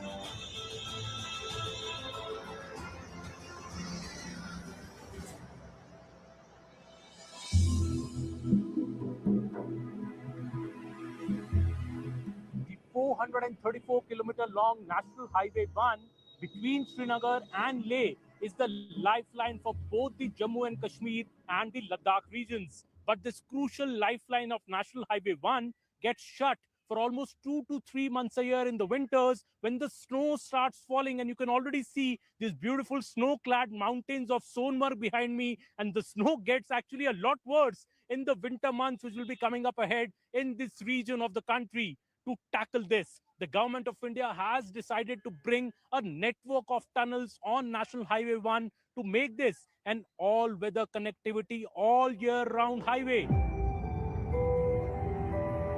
The first of these projects, the Sonmarg Tunnel, was inaugurated by Prime Minister Narendra Modi last year. It's a 6.5-kilometer long tunnel which has made Sonmarg into an all year round tourist destination. Now, as the second biggest tunnel on this highway, which is the Zojila Pass Tunnel, a 13.5-kilometer long tunnel, which is the world's longest at the height of 11,500 feet. The breakthrough of the Zojila Tunnel happened this week. There is light now at both the ends of the tunnel, and within a year or so, the Zojila Tunnel could get operational. The government is not stepping there. A third big tunnel, that is the Fotula Pass Tunnel, has now been envisioned by the government. This will come up on a mountain pass of Fotula, which is the highest mountain pass on the entire National Highway 1, almost 14,000 feet, which sees 20 feet of snow in the winters. So the government is planning that the Fotula Pass Tunnel could also come up by 2028 to 2029. So come 2029, these three tunnels, the Sonmarg Tunnel, the Zojila Pass Tunnel and the Fotula Pass Tunnel together as a conjunction will form the network which is all year round, all weather connectivity. And on this special edition of Homework from Kashmir, Aman Sharma, this is your host, and I will take you on a journey through the Sonmarg Tunnel. We will go to the Zojila Pass Tunnel, which has seen a breakthrough, and we will talk about the Fotula Pass Tunnel, the three tunnels together, which will make NH1 India's perhaps most important strategic highway and all-weather, all-year-round road. Join me on this journey as we move ahead.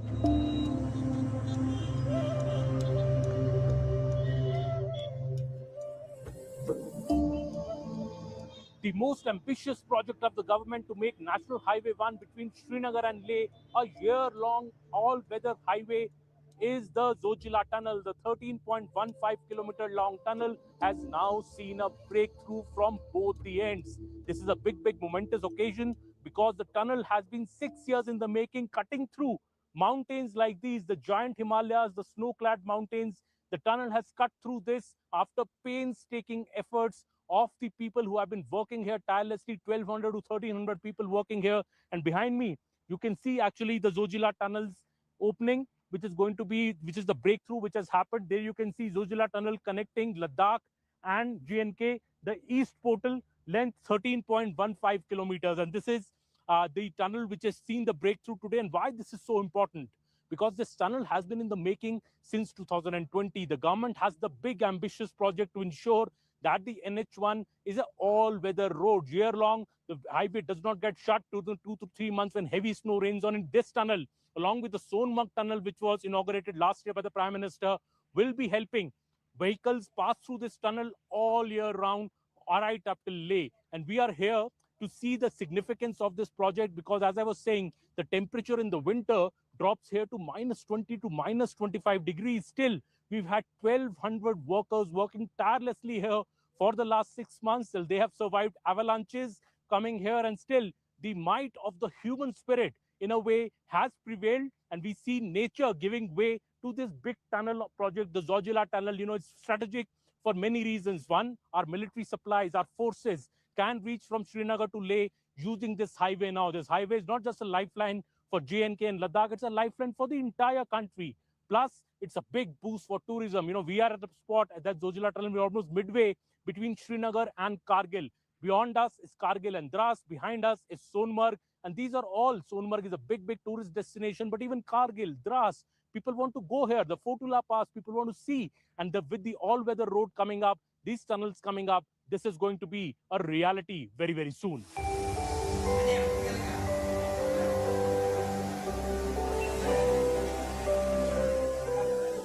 We have the team of ICT, which has also played a very crucial role in supervision of and the design of the Zojila Tunnel project. I have Mr. Yusuf here with me. So how challenging was this project and what were the various stages? If you could tell me how the challenges came. Actually, we have lots of challenges here in this train. Most of them is actually we have lots of water ignorance, and then challenges with different kind of the fault zone, and also the rock conditions, which was not very much in as per the specification, and it was having lots of fragmentation in the rocks.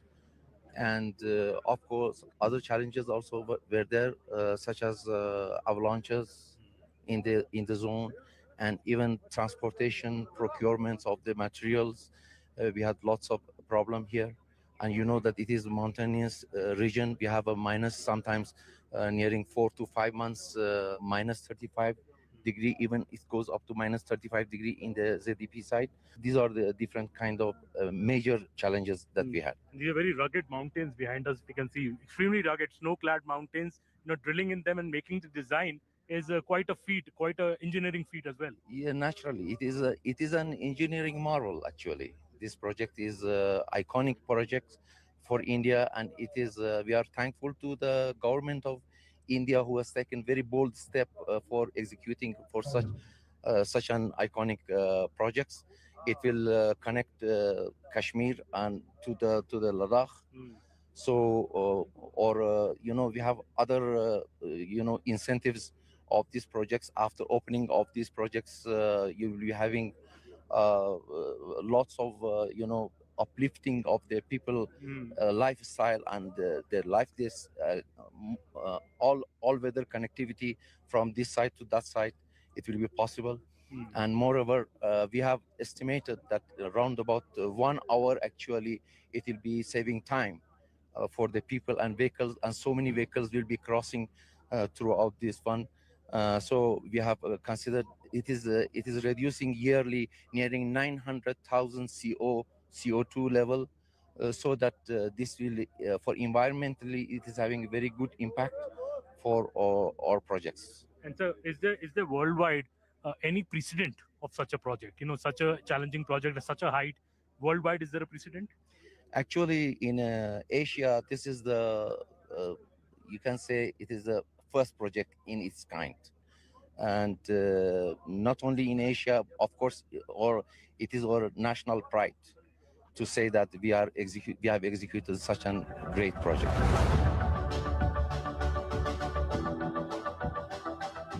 We are inside the Zojila tunnel. You can see behind me, this is the 13.15 kilometer long tunnel. The breakthrough of the Zojila tunnel has happened, and within the next few months, we could see it being opened to military as well as public use. The military use of this tunnel could happen first because the army could use it increasingly for strategic purposes, and that could be very important because, you know, all the military supplies which go from Srinagar to Leh could be using this tunnel all year round now. The new Austrian tunneling method has been used to make this tunnel, which is itself engineering marvel for India. The new Austrian tunneling method is something, you know, which is used in these very sensitive geological, Himalayan geological, regions, because that is able to drill through these tough mountains and, you know, also keep the ecological balance in order. That helps, and that is why the new Austrian tunneling method has been used behind this tunnel. 1,200 people have worked tirelessly over the last 6 years to build this tunnel. Sub-zero temperatures, 20 to 25, minus 20 to minus 25 degrees. Work has never stopped on the Zojila tunnel. You can see behind me, Zojila tunnel connecting Ladakh and JNK. This is the east portal, length 13.153 kilometers. The tricolor on the top, very proudly unfurling away the tricolor.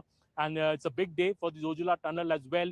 And, you know, whenever we've come here, in fact, at the Zojila tunnel, this project has been spoken about of one of the most challenging projects, because building such a big tunnel, the world's longest tunnel at this kind of a height, 11,500 feet, you know, is no mean feat. And that is why this project is so big. In a couple of years, or maybe even earlier, you could see the public using this tunnel, because now the breakthrough has happened. The drilling started from this side, and the drilling started from the west portal side as well. And now we see the breakthrough in the middle of the tunnel. So now there's light at both the ends of the Zojila tunnel, and that is a big, bright story on NH1 for the people of Jammu and Kashmir, for the people of Ladakh, for our armed forces, and for the general public and the tourism in this region.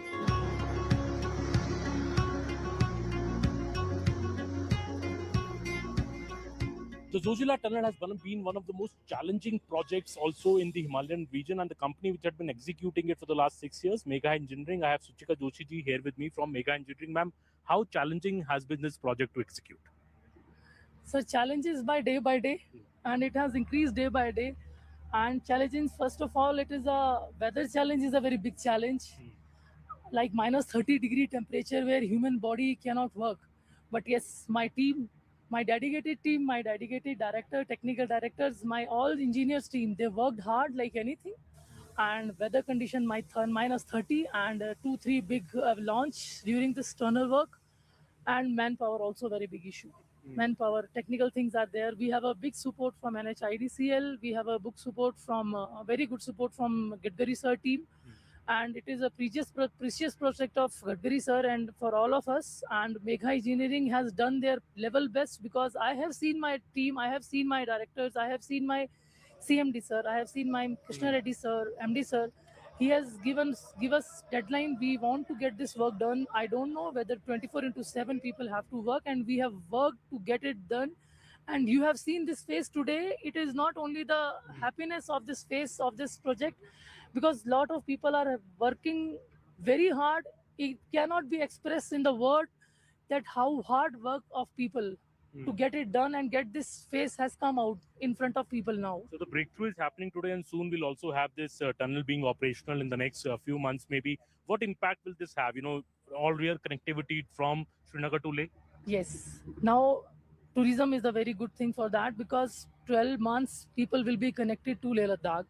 And it is a lifeline for the Ladakh people. They can go through 12 months, because it is a challenge for them. They were disconnected from Srinagar, Kashmir for 6 months almost because of the snow. But now I think they can go freely. There is no problem in that. And again, it is a very good for our country safety also, because army or army personnel will use this for the safety purpose without any problem, without any noticing, without any problem of anything. Easily, it is a very smooth tunnel. Because of this, they can save our country very well.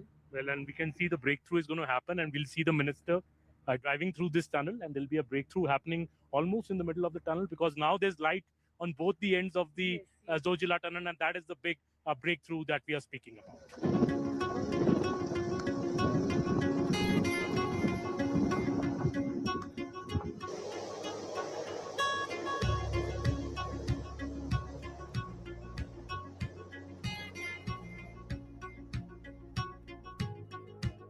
CNN News 18 is exclusively inside the world's longest at this height, the Zojila tunnel, whose breakthrough has now happened, and you can see behind me, the Zojila tunnel is slowly getting ready. You can see a few cars passing through it even right now, though it is not open for public right now, but today has been the breakthrough. So we've got some exclusive access inside the Zojila tunnel. You can see the lighting already is there inside the Zojila tunnel. The work has been happening on a really fast track.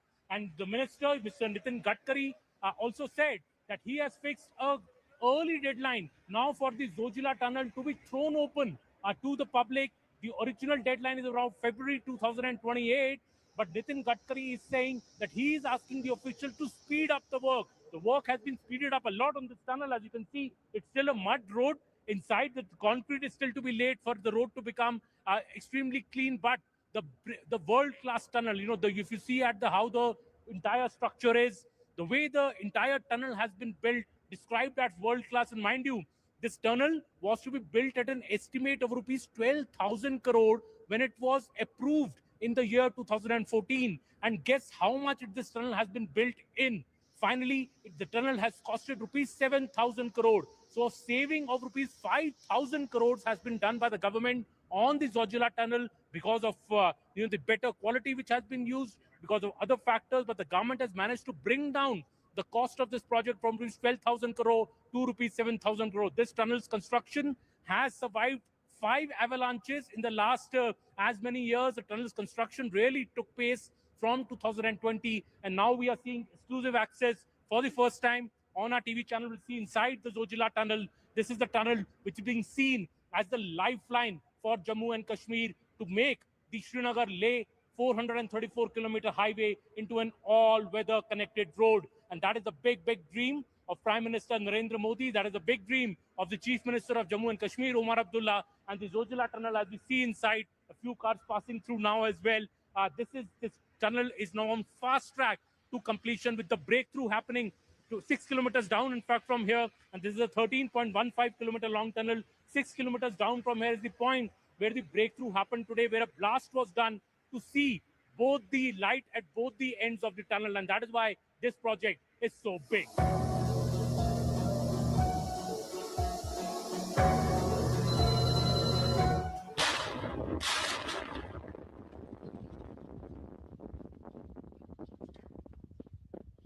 For the first time, a channel is deep inside the Zojila tunnel, and we are driving across the 13.5 kilometer long Zojila tunnel, which has been seen a breakthrough. You can see behind me, this mound of earth that you see behind me is actually the blast that was carried out for the breakthrough. This is the point. So the tunnel started to be dug from beyond that point, and the tunnel started to be dug from the other end as well 5 years back. And finally, we came to this point where the obstruction was. And finally, we saw Nitin Gadkari, the Union Highways Minister, press a button to detonate a blast here inside the tunnel, which has led to this breakthrough. So the tunnel is now totally open, and you can see that mound of, a mass behind me, which is a result of that blast today, which has led to the tunnel being opened. This is called a breakthrough, and you can see the tunnel is still a lot of work in progress. If you see, still a lot of work to go. Even the road here, if you see, still just gravel. It has to be concretized. Everything has to be done. But we are the first channel to drive through the entire Zojila 13.15 kilometer long tunnel. We are on our way, and we'll be passing through it. And this is the big, Asia's longest tunnel. Many say the world's longest tunnel at this height of nearly 11,500 feet. And you can see what kind of construction, what kind of engineering has gone into making this tunnel. We are believing that February 2028 is the day when this tunnel will be thrown open to the general public. But we at CNN News 18, for the first time, are bringing you deep inside visuals of the Zojila tunnel as we drive through it from one end of the Zojila tunnel to the other end. And every normal people, come in a few months, will be able to use this tunnel for all-weather connectivity between Srinagar and Leh. पास का जो opening है public के लिए और security forces के लिए, ये कब तक होने की उम्मीद है? मुझे लगता है कि अब ये काम फास्ट करने का है। उन्होंने जो डेडलाइन दी है वो तो काफी लंबी है, पर मैंने कृष्णा रेड्डी जो मेधा इंजीनियरिंग के उनको और यहाँ के उनके सहयोगियों को ये अपील किया है कि आप इसको आप मन में लाकर, इसको कठिनाइयां हैं, प्रतिकूल परिस्थितियां हैं, पर जल्द से जल्द पूरा करिए। मुझे लगता है कि ये डेट की कमिटमेंट मैं नहीं करता, पर मैंने उनको डेट बता दी है और वो डेट तक वो आपको निश्चित रूप से खुशी देने वाली होगी। उस डेट पर वो काम पूरा करने की हम कोशिश करेंगे। As a part of making the National Highway 1 an all-year-round highway between Srinagar and Leh, the first tunnel on the project has been the Sonmarg Tunnel. Prime Minister Narendra Modi last year had inaugurated the nearly 6-kilometer-long Sonmarg Tunnel, which has proved to be a boon for the tourism in this area. Sonmarg, a very, very popular hill station in Jammu and Kashmir. It is en route to Srinagar to Leh. Used to be shut down, this route and Sonmarg hill station, for almost 2 to 3 months a year because of heavy snow. You see the this tunnel passing through a very high mountain, and that is why the snow used to come down in a big way, and the entire hill station was closed up till 3 months a year. But now tourists can go all year round to Sonmarg because of the Sonmarg tunnel. You know, after the Pahalgam attack last year in April, tourism in Jammu and Kashmir saw a slight dip from 2.36 crore tourists who visited Jammu and Kashmir in 2024. The number had dropped to about 1.77 crore tourists to Jammu and Kashmir in 2025. In 2026 now, on the back of such projects, the Jammu and Kashmir government is hoping that the tourism will be back to its big numbers as it was in 2023 and 2024. Hence, these tunnel projects are not just strategic and helping the army take supplies to all the way to Leh. They are also a big factor in increasing tourism in Jammu and Kashmir and bringing people from across the country and even abroad to popular hill stations like Sonmarg. Well, the inauguration of the Sonmarg Tunnel last year by the Prime Minister here has seen a big influx of tourists coming to Sonmarg because now this has become an all-weather connected tourist station, and earlier tourists couldn't come for 2 to 3 months because the snow was there. Now the Sonmarg Tunnel has removed that obstacle. Tunnel बनने के बाद सोनमर्ग के बाद tourism का बढ़ावा हुआ है. क्या लगता है आपको, क्या क्या उसका फायदा हुआ है यहाँ पे? बेशक टनल के बनने के बाद तो टूरिज्म का बहुत फ्लो बढ़ गया है, तो ये हमारे लिए बड़ी अचीवमेंट की बात है. तो अभी आ रहे लोग देखने के लिए, अभी जोजला भी ओपन होने वाली है, तो अभी कुछ और टनल से छोटी दिखने वाली है ना, जैसे जाके सोनमर्ग जाने वाला या बालतल वाला है, बड़ा अमेजिंग है. हम चाहते हैं और आगे टूरिस्ट यहाँ पे बड़ा फ्लो हो जाए. यहाँ पे आप देख सकते हो खुद भी कितने टूरिस्ट लोग हैं यहाँ पे, तो ये बड़ी बात है हमारे लिए. हम चाहते हैं कि और आए, वेलकम है उनके लिए. थैंक यू जी. पहले कुछ महीनों तक बंद रहता था सोनमर्ग, टूरिस्ट नहीं आ पाते थे स्नो की वजह से. उसमें मेन चीज़ ये है कि हमारा टाइम बच गया है. इसमें विंटर में हमारा गगनगिर तक गाड़ी रहती थी और अभी हम सोनमर्ग तक आ रहे हैं 12 महीने के लिए. तो अभी क्या है कि हमें टूरिस्ट को दूसरी गाड़ी करनी पड़ती थी वहाँ से, वो टाइम बच गया है. अभी हम डायरेक्ट टूरिस्ट को सोनमर्ग लेके आते हैं. अभी हम उसके बाद 12 महीने लेह लद्दाख भी जा सकते हैं. तो ये है, इसका फायदा ये रहा है. जी, बड़ी बात है. Sonamarg tunnel actually has been a boon for the guides here, the drivers here who can bring tourist all year round. तो दूसरा टनल जोजिला वाला भी बन जाएगा 2 साल में, सुना 1 साल में शुरू हो जाएगा. ब्रेक थ्रू इवेंट हो गया है, उससे और फायदा होगा, यहाँ पे टूरिस्ट और आएंगे. हाँ जी सर, इंशाल्लाह हमें भी उम्मीद है इससे और भी फायदा हो जाएगा, क्योंकि ये जो लेह लद्दाख का रास्ता है विंटर में कट हो जाता है कश्मीर से, श्रीनगर कश्मीर से. अब इंशाल्लाह उम्मीद है कि जैसे ये ओपन हो जाएगा तो और भी टूरिस्ट का फ्लो बढ़ेगा. पहले ही लोग कहते थे कि कश्मीर जाना है तो सर्दियों में मत जाइए, सर्दियों में बड़ी दिक्कत होती है, स्नो पड़ जाती है. तो स्नो एंजॉय करने लोग अब आ सकते हैं. हाँ बिल्कुल आ सकते हैं. ये इस वजह से डर रहे थे ना, मतलब जैसे कि यहाँ पे नीचे रुकना पड़ता था, दूसरी गाड़ी देनी पड़ती थी. अब हम डायरेक्ट आते हैं यहाँ पे. इसमें क्या होता था, लैंड स्लाइडिंग होता था वहाँ पे. जो रास्ता, जो ये सोनमर्ग जो टनल है, वहाँ पे लैंड स्लाइडिंग बहुत ज़्यादा होता था. तो उसके वजह से टूरिस्ट को भी नुकसान होता था, यहाँ के लोकल्स को भी नुकसान होता था. और उसके बाद क्या हुआ, जो टनल बन गई है सोनमर्ग टनल, उससे क्या हुआ, 6.5 किलोमीटर की टनल है, उससे सबका फायदा हुआ. टूरिस्ट जो है बिना झिझक, कोई डर नहीं, कुछ भी नहीं, आराम से आ जाते हैं, कोई दिक्कत नहीं है. अभी जो सोनमर्ग वाला टनल अभी खुल रहा है, जोजिला वाला, तो हम 12 महीने जाएंगे लेह लद्दाख, कोई परेशानी वाली बात नहीं है. That is the feeling here amongst the guides who, of course, gain from more tourists coming in. But of course, this project, the Sonmarg Tunnel and now the Zojila Tunnel coming up within a year or so, will lead to a big tourism boon in Jammu and Kashmir, and that is the hope that the people have here.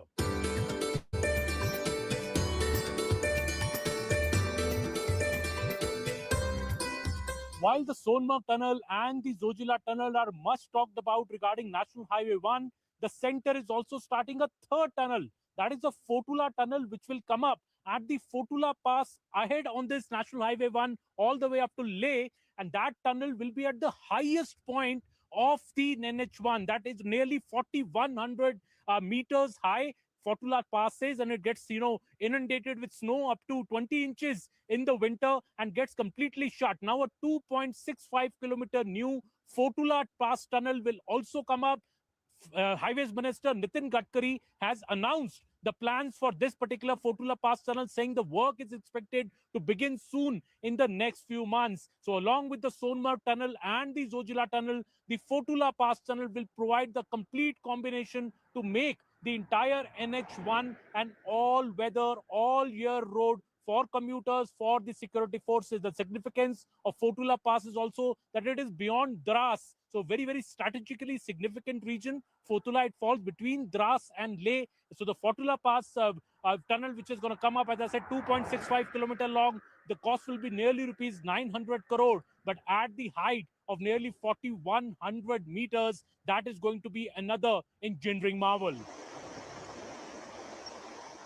Union Highways Minister Nitin Gadkari told me a fascinating story from the days when he was the BJP president and had visited Ladakh. He said the people there told him that the biggest grievance they had with the union government was that they had no direct road connectivity for the entire year. They said snow stopped the NH1 from operating for close to 5-6 months a year. And they asked Mr. Nitin Gadkari, are we not a part of India? Why is road connectivity to Ladakh not a priority for the government?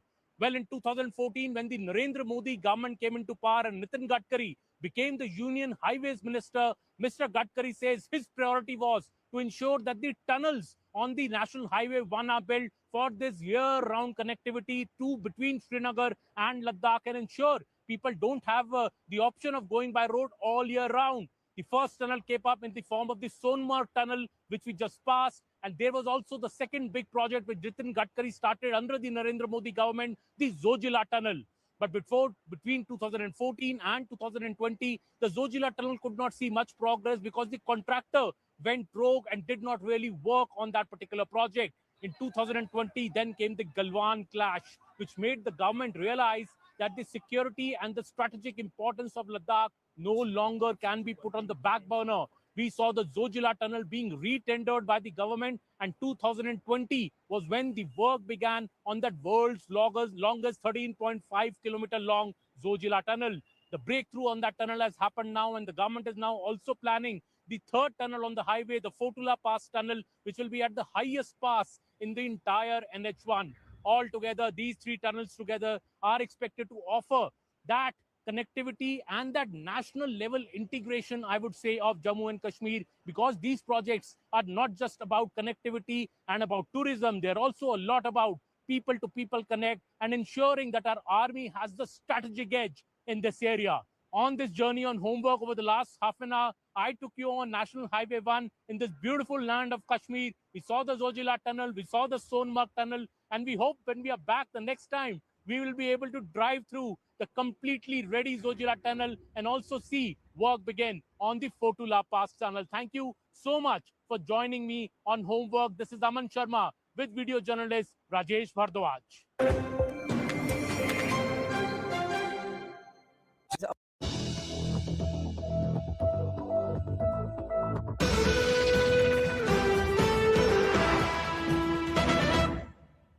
Hindustan मिले हिंदुस्तान से जय हो देश हो विदेश हो जेके हो देश का tyre JK tyre is about this crucial meeting. I know there are very strong and brave words coming in from many of the Uddhav Thackeray MPs, but do you get a sense that there's something which is not right happening? Well, the writing has been on the wall for quite some time as far as Uddhav Thackeray's party's fortune are really concerned. Given the fact that they were not able to get the numbers that they would have wanted in the assembly, they in fact played the Marathi card very, very effectively, but still that did not really happen. MP-wise, also there's been a lot of disenchantment that you have seen. people tell you privately that they do not feel the same energy that they felt, when the party was united. And they feel that Mr. Thakre's priorities are completely misplaced as well. So one should not really be very, very surprised if this really happens.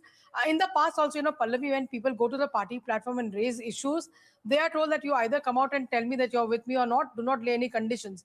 In the previous meeting with Mr. Thakre held a couple of months ago with the MPs and MLAs, when the MLAs told them that they were finding it very difficult to run the structure on ground given the fact that funds were drying out, Mr. Thakre told them very clearly that you either tell me you're with me or you're not with me as well. So those kind of comments have come in from them, which has actually made a lot of people very, very unhappy as well. What is the best option available to them? The best option, no doubt whatsoever, is their cousin brother, which is of course Eknath Shinde, who was part of the original Shiv Sena. So that seems to be the link, which is happening. And plus we know that there is a lot which is happening as far as MPs is concerned. We've seen what's happened to TMC. Yes. And I won't really be surprised if the similar thing happens to the Uddhav Thackeray MPs.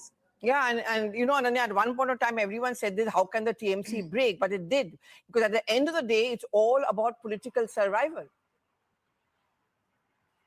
Ananya, if you can hear me. Absolutely. So now, yes.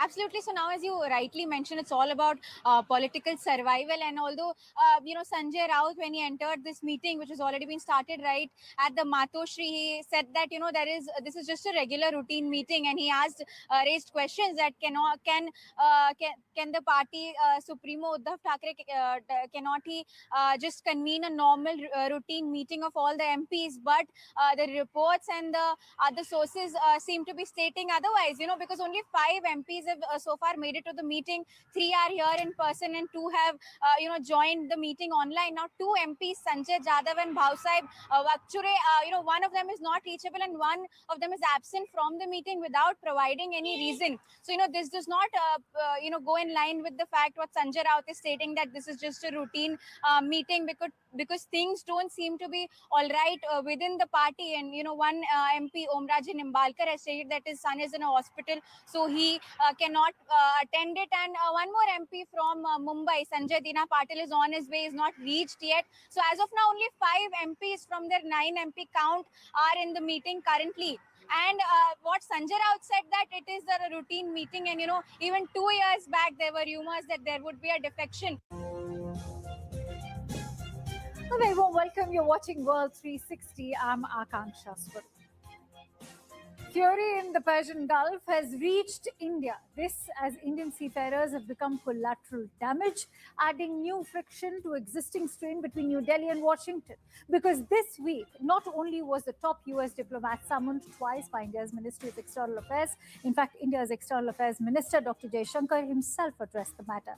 This at the highest level with the US Secretary of State Marco Rubio. But the US Secretary of State has shared no regret with India, rather warned that all commercial vessels must comply with orders from US forces in the Strait of Hormuz, raising the big question, is it legal for the US to bomb non-combatant ships? Moreover, kill innocent seafarers that aren't even part of the conflict, rather are part of a friendly nation like India. Yes, it begs questions for Indian seafarers too, and the captains of these vessels. Why did these ships try to go past the US blockade, knowing fully well that they would be warned? Was it because the port authorities asked them to leave the port?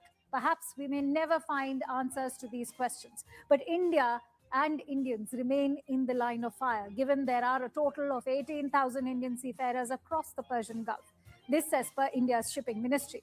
So for the US to attack citizens of a friendly nation, one that it calls a key strategic ally, Washington must remember that what it's done is a blatant violation of the United Nations Convention on the Law of the Sea. The timing is particularly delicate. It comes just days before Indian Prime Minister Modi is set to meet US President Donald Trump. That too on the sidelines of the G7 Leaders Summit in France. Remember, India and the US are on the precipice of a trade deal, with Modi and Trump meeting for the first time since Pahalgam terror attack in Kashmir, something that President Trump has regularly used to boast about his mediation efforts between India and Pakistan. So will it be a face-off or a face-to-face? We bring you the headlines. US President Donald Trump says a great settlement to end the Iran war likely within days. Iran's Foreign Minister Abbas Araghchi also echoes the sentiment, says a deal has never been closer.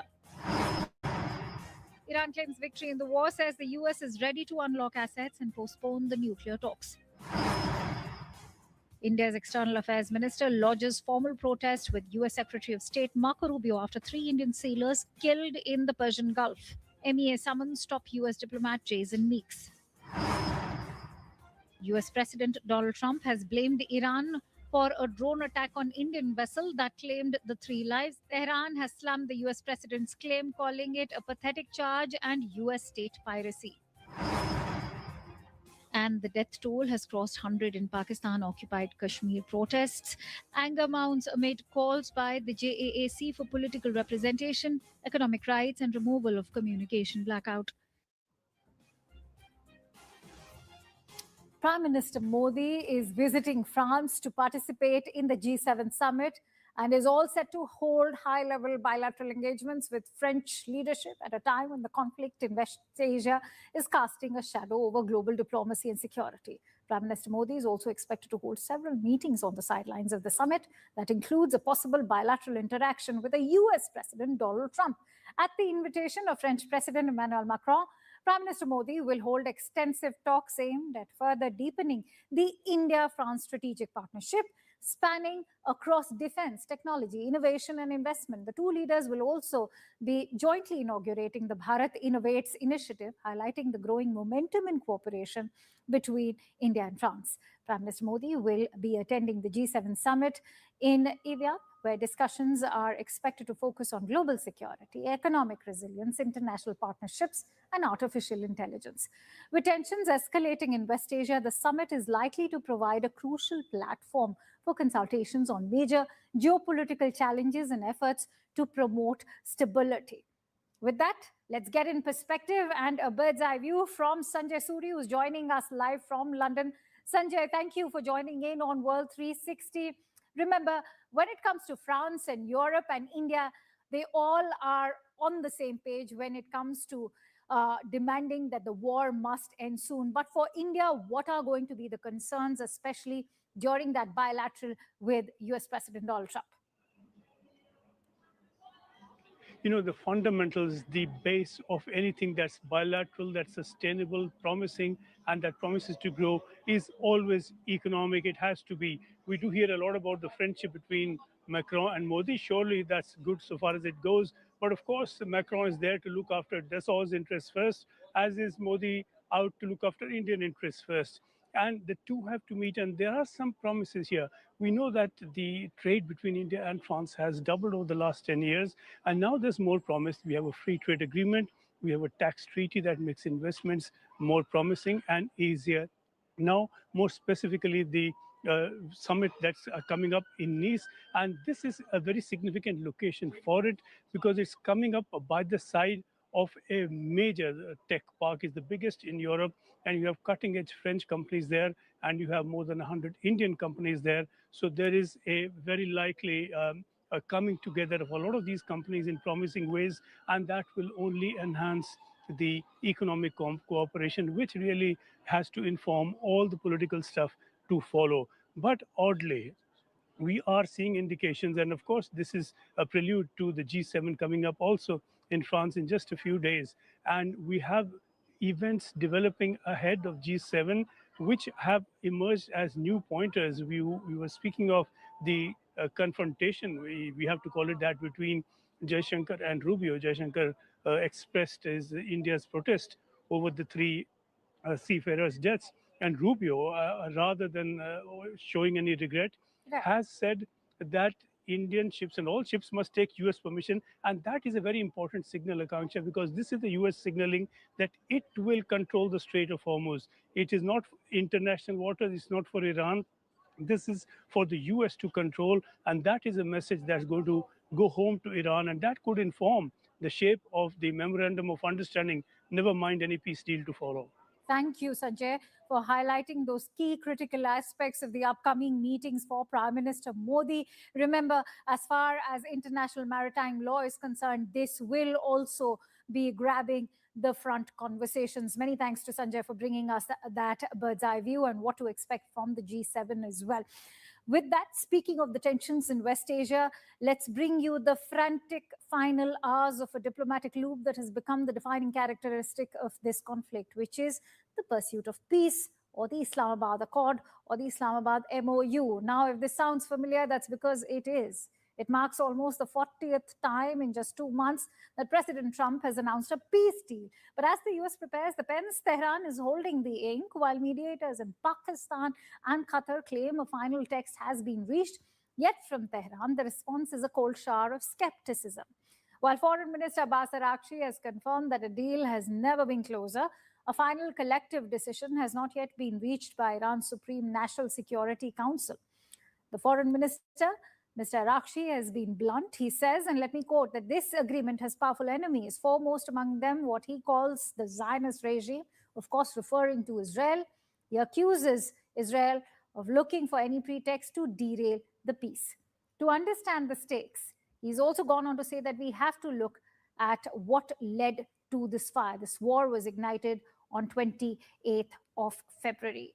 He's also accused Israel of defying calls for restraint, also roping in Lebanon using Hezbollah.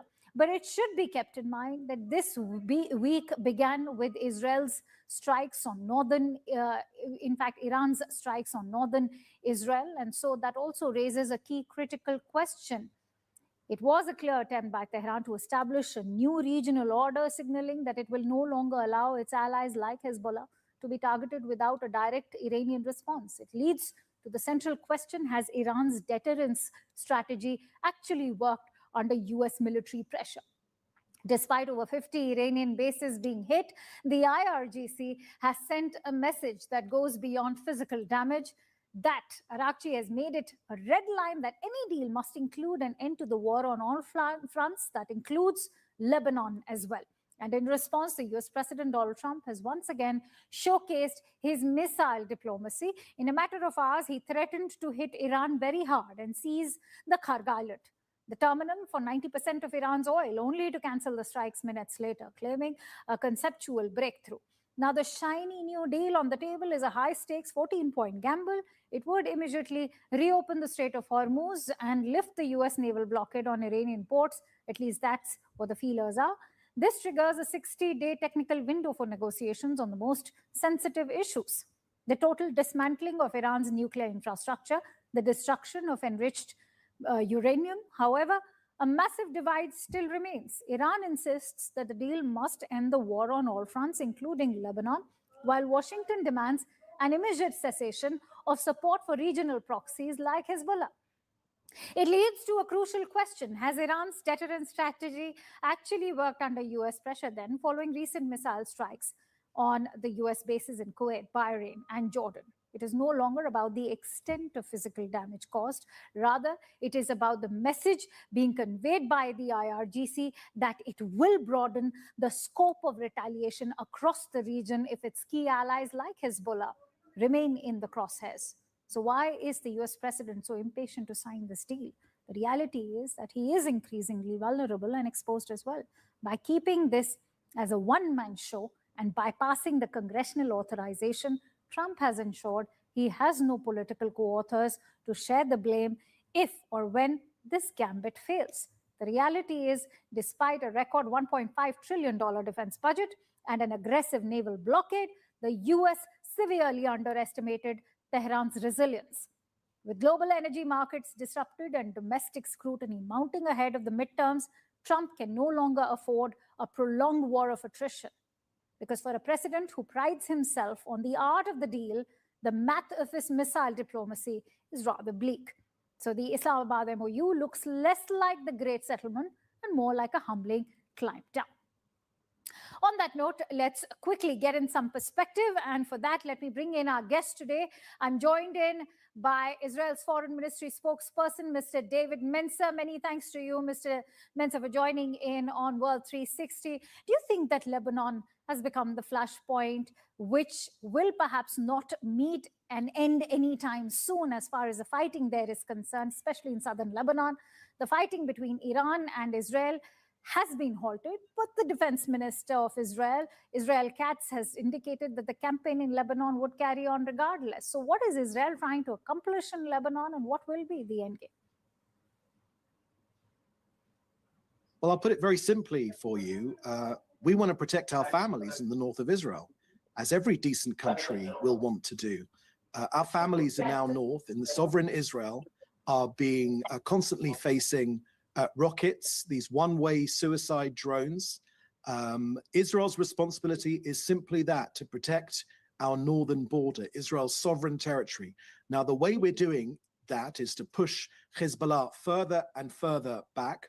We've had a tremendous success against Hezbollah. We've hit them harder than they've ever been hit before. We've taken out 8,000 of their terrorists in many operations, not forgetting the famous Beeper operation where we took out their leadership. But every day we are hunting them down and taking them down. Just in the last couple of hours, let me share with you the information that we received, that the IDF found a weapons cache right next to a baby's crib in a home in southern Lebanon. This is a terrorist organization which tries to endanger the people of southern Lebanon. We're pushing them back. We're hitting them harder than we've ever hit them before, for the sole purpose of bringing peace back to our northern citizens. Why couldn't Israel achieve its goals with Hezbollah back in the year 2006? The other question, as per the UNSC 1701, the resolution states that Hezbollah must move north to the Litani River. But given that you're looking towards complete decimation of your enemy, is there a change in Israel's strategy post-October 7? Will you stop if Hezbollah is indeed moved north to the Litani? Look, Resolution 1701 makes very, very clear that Hezbollah must be disarmed. There must be no Hezbollah in the south of Lebanon. Now, that was signed back in November 2020. The latest ceasefire agreement was agreed in November 2024. For whatever reason, whether through lack of will or through lack of ability, the Lebanese armed forces have not been able to achieve that goal. We are receiving, on the receiving end of these Hezbollah rockets, they're one-way suicide drones which are targeting our people. Israel's responsibility is to defend its families in our north, our towns and our villages, from many different religions, but all Israelis who deserve to live in peace. We're pushing this terrorist army right back. Now, if that area is disarmed, the one lesson which I can share with you that we have learned from October the 7th is that we will not allow a terrorist force anywhere near our border, which is why we are taking the action against this terrorist army for the good of Israel, but of course for the good of the Lebanese people as well. All right, David Mensah, thank you so much for joining in on World 360. Appreciate your time and invaluable insights. With that, let's now shift focus over to the fact that in just a matter of 100 days, it's 37 times that the US President Donald Trump has in fact claimed that the deal is almost done. And yet there has been no sign of a deal. And even though indications from both sides, whether it is Iran or the United States, are coming in that there could be a peace deal anytime soon, perhaps one that is signed remotely and digitally, can we expect peace finally to ensue in the region, or will it still be elusive to the Middle East? Here's a report.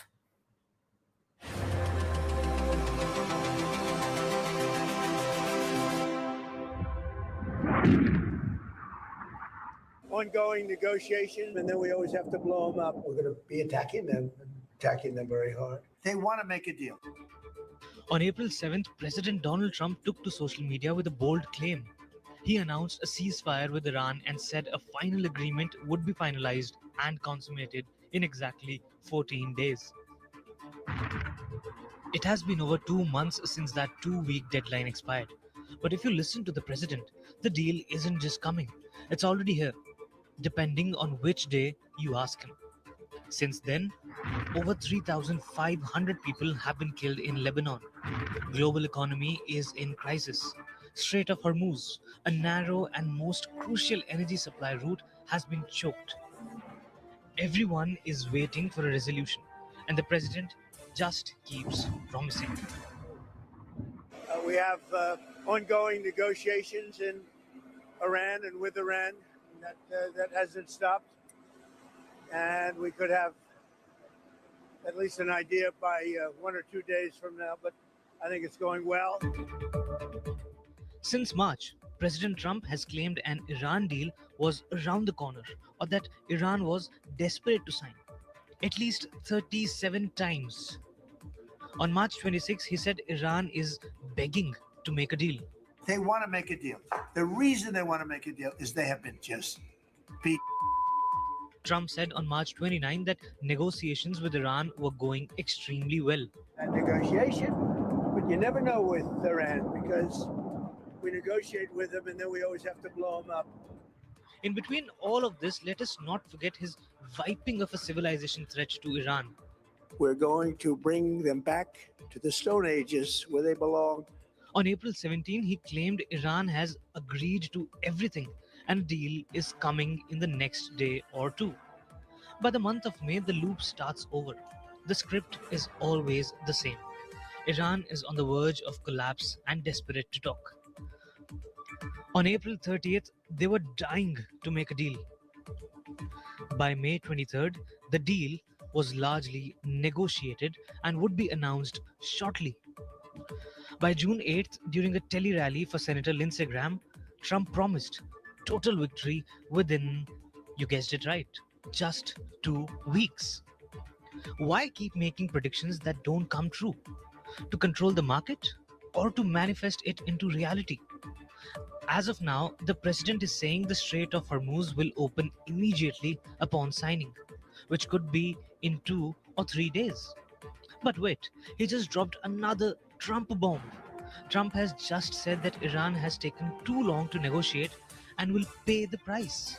You said that they've taken too long to get to a deal. I want to make sure I quoted you correctly. You said that now they will have to pay the price. Yeah. What did you mean by that specifically? Well, we're going to be attacking them very hard. You're resuming bombing?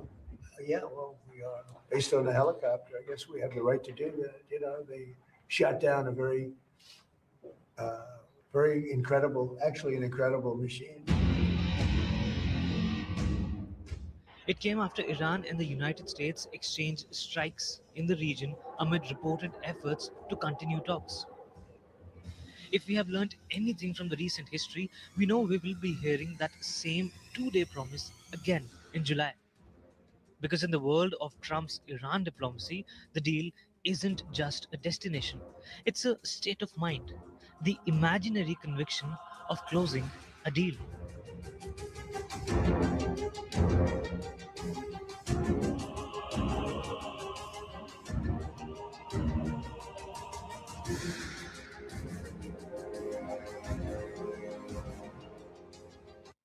But remember, much of the future of these peace talks rests on the future of Lebanon. Because will Israel stop in Lebanon? Because that's become that key demand being put forward by Iran. Let's take it forward with our guest. I'm joined in by Jonathan El-Khoury, who's a Lebanon expert. Many thanks to you, Jonathan, for joining in on World 360. The Lebanese president, remember, President Joseph Aoun has said that Lebanon would move in line with the 2002 Arab Peace Initiative that offers normalization with Israel across the Arab world in exchange for Palestinian statehood and Israel's withdrawal from occupied territories. Having said that, is there a political solution to this war, given that Israel is looking at a systematic degradation of Hezbollah rather than just a complete destruction?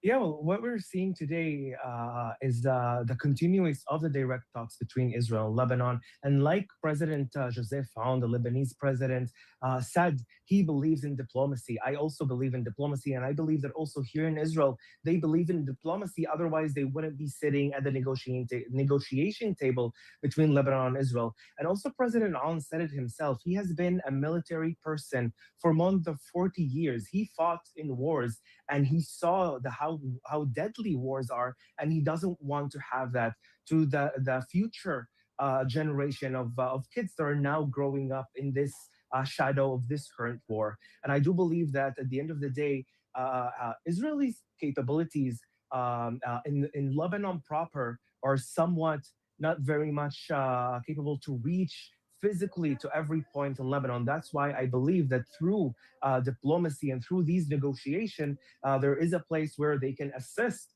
the Lebanese military to continue on the disarmament of Hezbollah by the Lebanese state. But this is also a question about the capabilities of the Lebanese military, because we've seen that in the last ceasefire that was also broken by Hezbollah, the ceasefire that was signed on the 27th of November 2024, the Lebanese military was deployed throughout south of Lebanon after a gradual and almost full Israeli withdrawal from south of Lebanon, yet the Lebanese military wasn't capable to hold enough of Hezbollah's powers and ammunition, and Hezbollah kept on equipping themselves, rearming themselves, and also restructuring for future wars like what we're seeing today. And this is something that today Israel is questioning in a different path. When that ceasefire agreement was agreed upon between the Lebanese government and the Lebanese states a few days ago, there was one withdrawal from one Israeli town or two Lebanese towns of the IDF, where they deployed the Lebanese military, some sort of a trial case to see the capabilities of the Lebanese military and also to see if Hezbollah will regain its power in that town specifically, or this time it will be forever. But I do believe that through cooperation between the two countries, this definitely could be achieved, not just the deterioration of Hezbollah, but the complete disarmament. Right. Will the United States and Israel both be able to ensure the complete disarmament of Hezbollah, and will Iran let that happen, is what it's all hinging on as well. Many thanks to you, Jonathan, for joining in on World 360. Let's shift focus now to the other big story this week, the killing of 3 Indian seafarers in the Persian Gulf. Remember, it was this week that a Palau flag tanker MT Setabelo was transiting the region when it was intercepted by U.S. Central Command forces. According to U.S. officials, the vessel was transporting Iranian crude in violation of a blockade that was launched by the U.S. Navy in April, when the crew allegedly failed to comply with orders to halt. A U.S. aircraft fired precision munitions into the ship's engine room that resulted in fire not getting disabled. It claimed the lives of 3 Indian seafarers. The diplomatic fallout in New Delhi is reaching a boiling point. This as the Ministry of External Affairs also moved with striking speed. On Wednesday, India formally summoned the U.S. Charge d'Affaires and Deputy Chief of the Mission in New Delhi, Jason Meeks. During this meeting, India conveyed its deepest concerns regarding the ongoing strikes. The diplomatic protest has reached the top of the State Department. This as External Affairs Minister Dr. Jaishankar lodged a direct protest with U.S. Secretary of State Marco Rubio over the deaths, specifically raising alarms about the safety of the Indian seafarers, who, remember, form the backbone of global shipping. But remember, the U.S. Secretary of State, Marco Rubio, has dug in his heels. He did not really express any regret.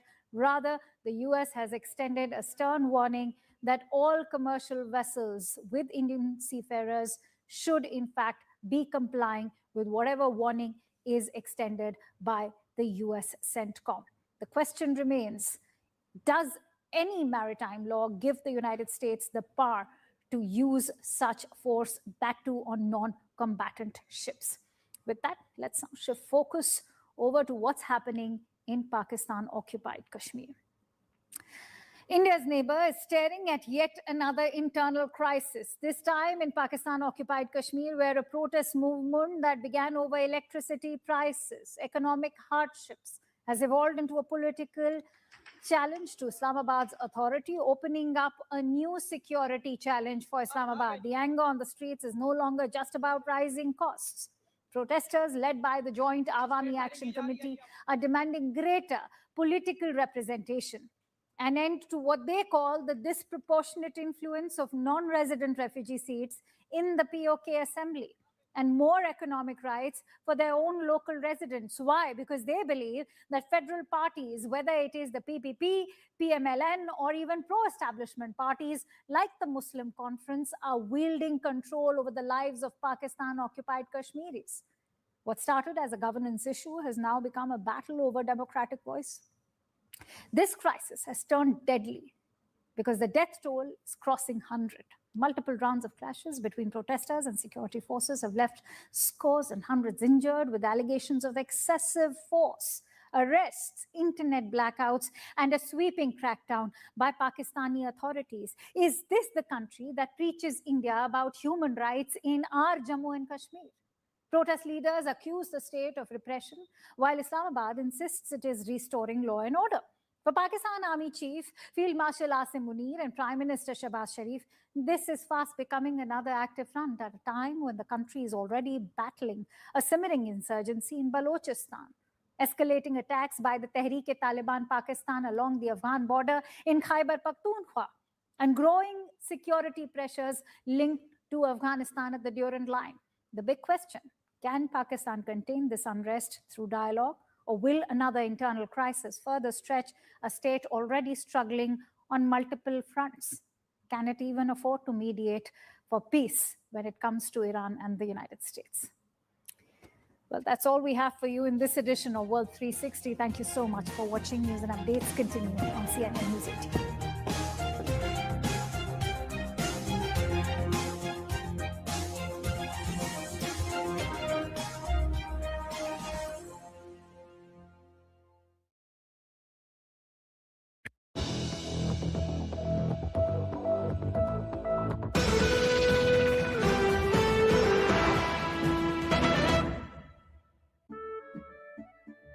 केसरिया से मन जोगी हुआ रे दिल झूमे देखो मतवारा हुआ रे केसरिया से मन जोगी हर पल मनाओ केसरी त्योहार विमल बोलो जुबान केसरी जब हिंदुस्तान मिले हिंदुस्तान से देश का tyre JK tyre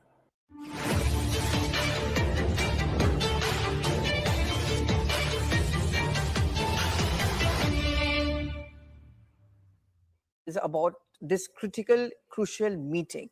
I know there are very strong and brave words coming in from many of the Uddhav Thackeray MPs, but do you get a sense that there's something which is not right happening?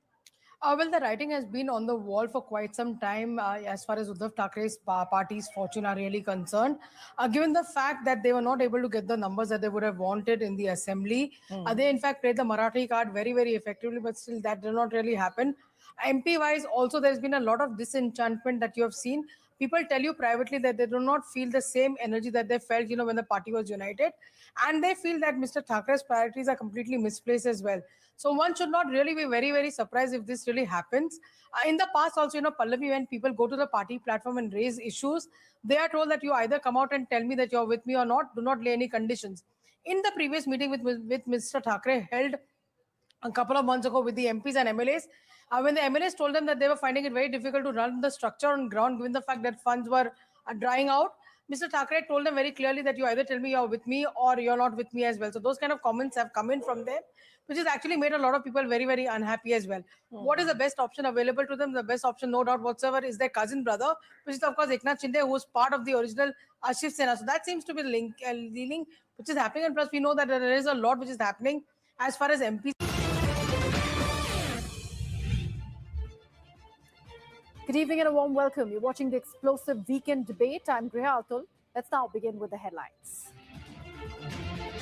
Trump warns Israel no more attacks in Lebanon. Modi, Macron, Milan in France. Bharat's startup revolution hailed. Kerala Chief Minister V.D. Satishan seeks apology from 3 vice chancellors who attended RSS centenary event. 4 people run over by train in MP's Morena after jumping onto the tracks over fire rumors.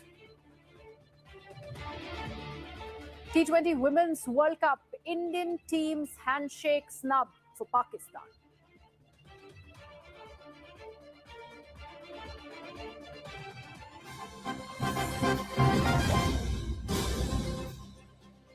And we're now getting some breaking news on the broadcast. 20 rebel TMC MPs have met with the Lok Sabha Speaker Om Birla. They've extended support to the National Democratic Alliance, and the rebels are saying that they won't be forming a separate TMC bloc. However, they'll work under Prime Minister Modi's leadership, merging with the Nationalist Citizen Party. The rebel MP Kakoli Dastidar has said that we've demanded a separate seating area as well, away from the Mamta Banerjee camp. Listen in. थे AITC से हमारा जो नाराजगी है वो उन्हें बताए, अलग से बैठने का मांग की और हम लोग कहा कि हम मर्ज कर रहे हैं, हम जो एआईटीसी के हैं ये पार्टी हम मर्ज कर रहे हैं नेशनलिस्ट सिटीजन पार्टी। हम लोग एआईटीसी से चुने हुए 20 सांसद स्पीकर साहब से मिलकर अलग बैठने का चिट्ठी दिया और ये 20 सांसद जो हमारे कुल मिला के जितने हैं उसमें से 2/3 से ज्यादा है। हम ये जो जुट अभी nationalist citizen party of India से, उसके बाद क्या होगा, हम काम करेंगे राष्ट्र के लिए और प्रधानमंत्री के नेतृत्व में एनडीए के साथ हम लोग काम करेंगे। नेशनलिस्ट सिटीजन्स पार्टी, ये पार्टी के साथ हम लोग शामिल हुआ। एक पॉलिटिकल पार्टी है और रिकॉग्नाइज कोई रीजनल पार्टी है, तो वो पार्टी के साथ हम लोग मर्ज हुआ।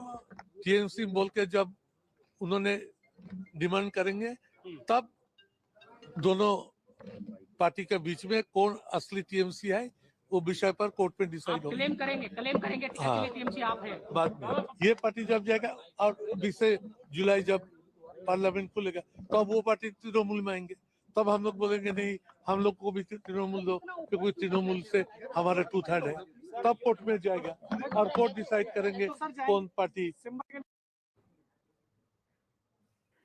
Let's take this across to our colleague Payal and Madhuparna who are joining us on the broadcast. Payal, coming to you first, since you broke the story for us, now it's pretty much clear.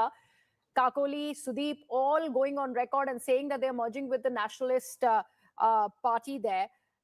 So that entire legal tangle that Abhishek Banerjee and Mamta camp really were planning on putting at the rebel faction, that stands to lose at the moment. Is that right? Well, absolutely. That legal fight will not continue. And that's the biggest takeaway as far as this step is concerned. Because remember, right now, the BJP and the NDA needs the number in parliament. They need the numbers for the 2/3 majority. And that's the most important factor. Of course, senior member of parliament, Sudeep Bandopadhyay, is saying that, we're going to fight this later. We'll take the legal fight later. But very, very clearly, what is the urgent need of the hour? The urgent need of the hour is to, in fact, tell the people of Bengal that here we are fighting tooth and nail to, in fact, work for the people. We have quit from the politics that was actually dirty in nature. We've quit from the brand of politics that was very anti. People did not accept or did not respect the mandate of the people. So all of these things coming to the fore. Mamata Banerjee is left with a sinking ship. Most of the people who she had trusted over the years have in fact gone ahead and jumped ship for reasons best known to everyone by now that, they want to work for the people of Bengal and there is no other way to do that. And remember, one must always remember that the BJP never does a half-hearted job. BJP always has a plan A and plan B and plan C and plan D in place as well. So the BJP we are avoiding any kind of legality, and there is no doubt whatsoever that the BJP has been very, very effective as far as this is concerned, because all the meetings that these leaders had in the national capital happened at the residence of Bhupendra Yadav, who is the central minister from the BJP. Right, absolutely, Payal. Thank you so much for that. Madhuparna, any scoop that you're learning of from camp BJP? Because so far, they are not willing to really have anything to say about what is going on within the Trinamool Congress. Even if the rebel faction is deciding to now join and merge with another political party altogether, they're very categoric in mentioning that this political outfit has been around. It has functioned in states like Bengal, Assam, Tripura, and that is where their key legislature lies. So they're also talking to their vote bank while making that announcement. Yes, the most interesting scoop that anybody could get was Kakoli Ghosh-Dosida led faction is merging with this NCPI, Nationalist Citizens Party of India. And this NCPI is one of those RUPPs, which is registered unrecognized political parties. This party was of course around, it is around for the past 3 years, and this party was formed in January 2023 in Tripura. and it fought an election, the Tripura election in February 2023. It did not, of course, win any seat or did not even secure any considerable vote share, but it is a registered political party. So Trinamool Congress, as of now, it's merging. This is a high-profile merger for NCPI as well. And after this merger, we will have to see who is going to lead this party, because this party does have a party chief, is Mr. Jahangir Khan, as we could know, and. So after this whole merger and how things play out, that we will have to see. All the Trinamool Congress, the rebel MPs, they are here at Bongo Bhavan. They are inside. There will be meeting, and then there is a dinner planned, and many of them, they are going to stay here today as well.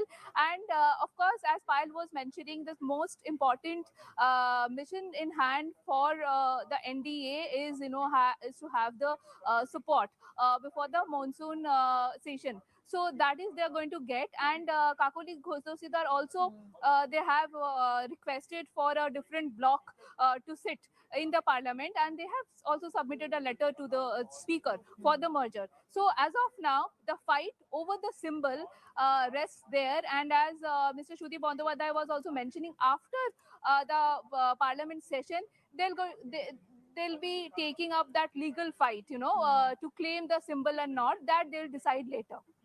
Right. Thank you so much for that, Madhuparna. Now, let's talk about this big debate that we'd like to have this evening. The Trinamool Congress is now on the absolute precipice of a permanent catastrophic split. Top sources have confirmed that the game plan of the rebel faction of the TMC is dramatically pivoted, no longer content with just declaring an internal coup. As many as these 20 dissident Lok Sabha MPs spotted in that high-stakes huddle at Union Minister Bhupendra Yadav's Delhi residence are now preparing a stunning tactical maneuver. They're planning a wholesale merger with the Nationalist Citizen Party, a calculated detour to shield themselves from the anti-defection law before formally pulling the weight of their numbers into the NDA fold. From veteran founding faces like Sudip Bandyopadhyay, who spent over an hour in deep discussions with the Home Minister Amit Shah, to firebrand young faces like Shayani Ghosh and Prasoon Banerjee, the exodus is no longer a leak. It is an absolute deluge. But Mamata Banerjee's camp did indeed prepare ground for a ferocious fight. In a preemptive legal strike, National General Secretary of the TMC, Abhishek Banerjee, fired a strongly worded letter directly to the Lok Sabha Speaker Om Birla, armed with the Supreme Court's landmark Shiv Sena precedent. Abhishek's warning was clear. The legislative wing cannot exist without the parent political party, and a 2/3 majority is meaningless under the 10th schedule unless a formal merger is successfully executed. So as both these factions square off against one another, we are asking, will the rebels successfully slip through the legal needle and permanently alter the numbers game in New Delhi? Or will the legal traps laid by Abhishek Banerjee disqualify the high-profile defectors? And the real question, is this the ultimate endgame for Bengal's representation?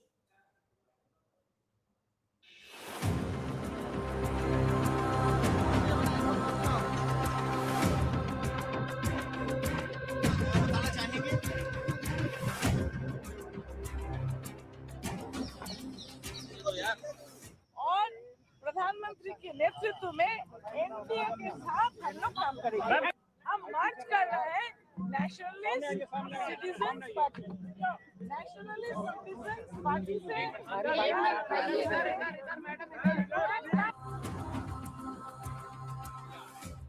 जो सनातनी को गाली देता है, जो महाकुंभ को मृत्यु कुंभ बोलता है, जो राम मंदिर के खिलाफ जुलूस निकलता है, वो ये धराधाम में वो ज्यादा दिन तक उनका राज नहीं चलता है।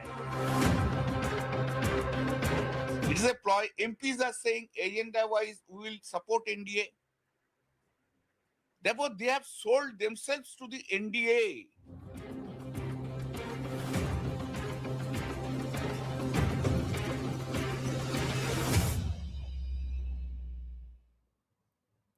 Let's take this across to my guests who are joining us on the broadcast. Chachar Gupta, senior journalist, Asif Ansari, political analyst, supportive of the Trinamool Congress, and also senior journalist Neerja Chaudhary is joining us. Ms. Chaudhary, beginning with you, what do you see is happening here? This pivot, and one must start with talking about this nationalist citizen party because it's sprung out of nowhere, considering it was only formed in 2023 and it is registered, however, an unrecognized political party. So how do you read this pivot by this rebel TMC camp?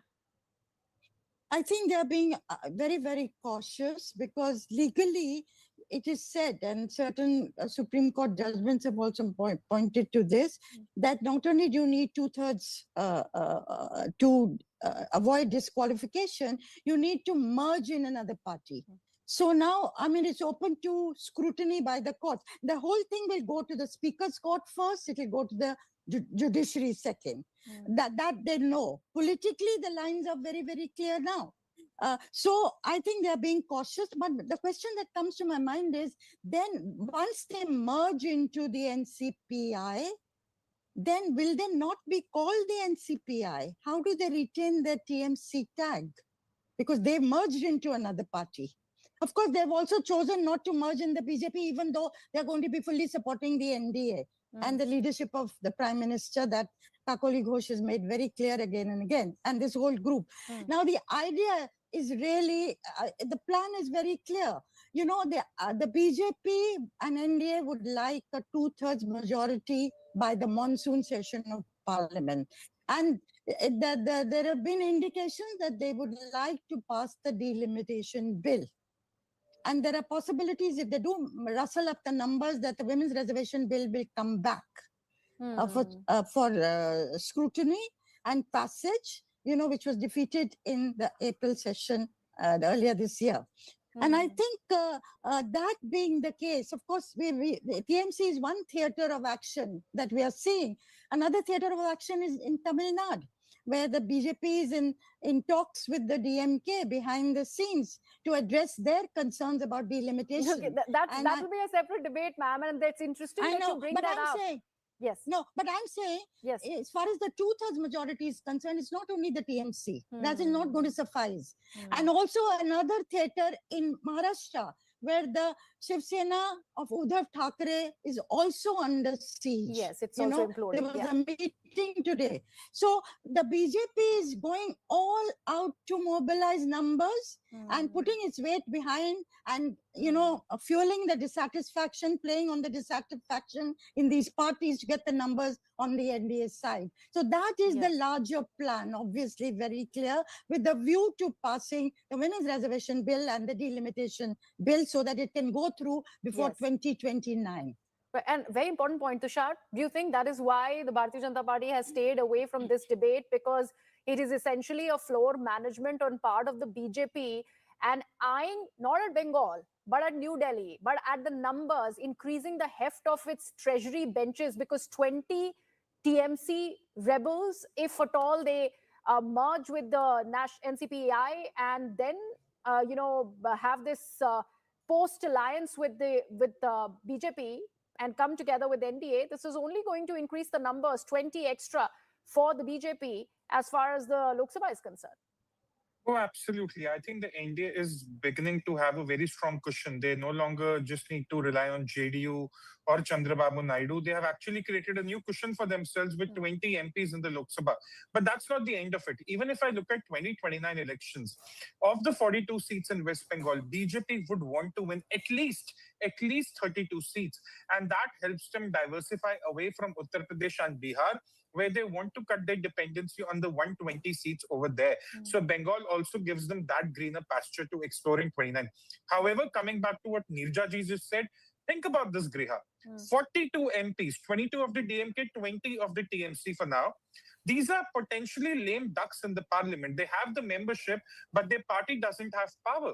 DMK is no longer in the indie bloc, so they are not obligated to support the Congress. These 20 MPs have discarded the TMC identity, so they do not care where TMC is going, what they stand on certain issues is. So you have 42 MPs who have no great prospects in 2029, are going to be in the parliament for the next 3 years. So what are they thinking right now?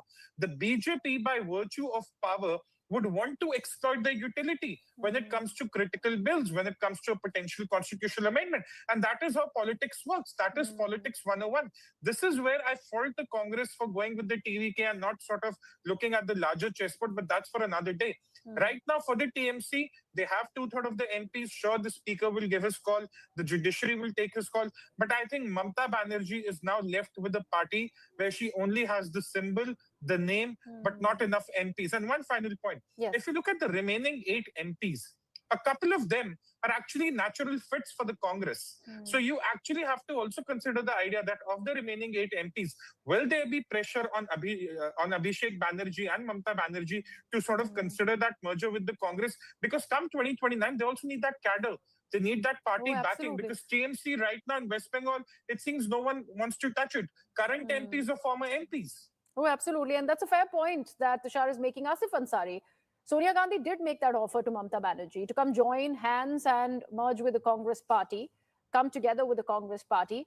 Now, Mamata Banerjee doesn't have the numbers. 20 out of the 28 MPs of the Lok Sabha have already, rebelled against Mamata Banerjee, against Abhishek, who Mamata Banerjee is choosing not to part ways with. But it's essentially she losing power, and then the entire party has been wrecked. What is to become of Mamata Banerjee? Well, Griya, good evening. Good evening. I've been listening to both the panelists. They have analyzed it in a very better manner. But as we have seen after the 4th of this May, how the pressure has been mounted over the Mamata Banerjee after the losing the electoral mandate. But going forward, we have seen again the descendant, how they are aligning themselves with the descent camp. But as whatever the chief of the Congress has offered Mamata Banerjee for getting merged into Congress, it's a very good offer by the Sonia Gandhi. But the main factors remain that these people who are going to align with or get merged with BJP, are they legally going to be a formation party? Because we have seen in the 10th schedule, they cannot able to form a new party. Others, they have to resign, or rather, if they can going to comply with the anti-defections law, that could happen.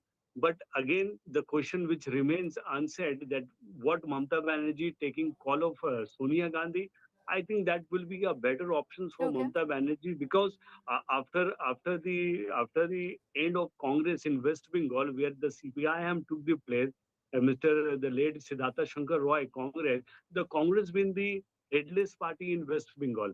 Though there was a DNA of Congress in Mamata Banerjee, there might be some kind of hurdle for the 8 remaining MPs in 2029. But if Congress find Mamata Banerjee as a leader, if Congress find Mamata Banerjee as a leader in West Bengal, I believe that this will be a temporary numbers in parliament with the BJP, because in a very short period of time, in the forthcoming 2029, there is a parliamentary election. I think Congress is going to be consolidate the cadres based which they had passed over here, and if Mamata Banerjee get back to the league and the clan, I think Congress is going to make a strong presence in West Bengal. All right, we'll come to that point. Tushar, I know you want to go for a quick rebuttal. We're just getting a piece of breaking news. This is a reaction coming in from senior leader Kapil Sibal, and he's also speaking as a lawyer, as an advocate here, where he says that the TMC rebels will merge with the Nationalist Citizens Party, the NCPI. Indian democracy has become a theater of the absurd, a joke. The rebels of the TMC legislative party cannot merge with a political party. That can happen only if the TMC wished to do so, disqualify them. The same point that Mr. Ansari was making. Tushar, yes, you wanted to come in on that. Now even Kapil Sibal has, drawn open that technicalities, underlined it, that this legislative faction cannot formally go ahead and merge without a go-ahead from the political party, with the main party really wanting them to do so. No, with all due respect, Kapil Sibal had a lot of opinions when Shiv Sena came apart, when the NCP came apart. At the end of the day, it's the court that's going to decide, and before that, it's the speaker that's going to decide. The paramount position here for the TMC rebels was, do they have the numbers, the two-third magical number that they needed? You know, in Hindi, we often say 19-20 ka fark, but here 19-20 ka fark was a huge difference. It was the difference between the anti-defection law kicking in or not. They have got those 20 rebel MPs. They have made that signature. They have made their appeal to the speaker. From here, the law will take its course, and there is some precedence of the past also. Remember, Kapil Sibal also said that the Rajya Sabha MPs of the Aam Aadmi Party from Punjab, they cannot join the NDA and stuff like that. So these things happen. Right now, my point which Asif Ansari was making, Griha, let's also remember West Bengal now is a very polarized state in terms of how it votes. There is one majority that's going to lock, stock, barrel go behind the BJP, but there is other majority also, the Muslim votes, that are now looking for a new party to vote for if the TMC weakens even further. So will Congress be that party? When Sonia Gandhi made that offer to Mamta Banerjee, she's also looking at the 30-35% vote share in West Bengal. That is now looking like like looking for a new party. That way, can they consolidate their vote?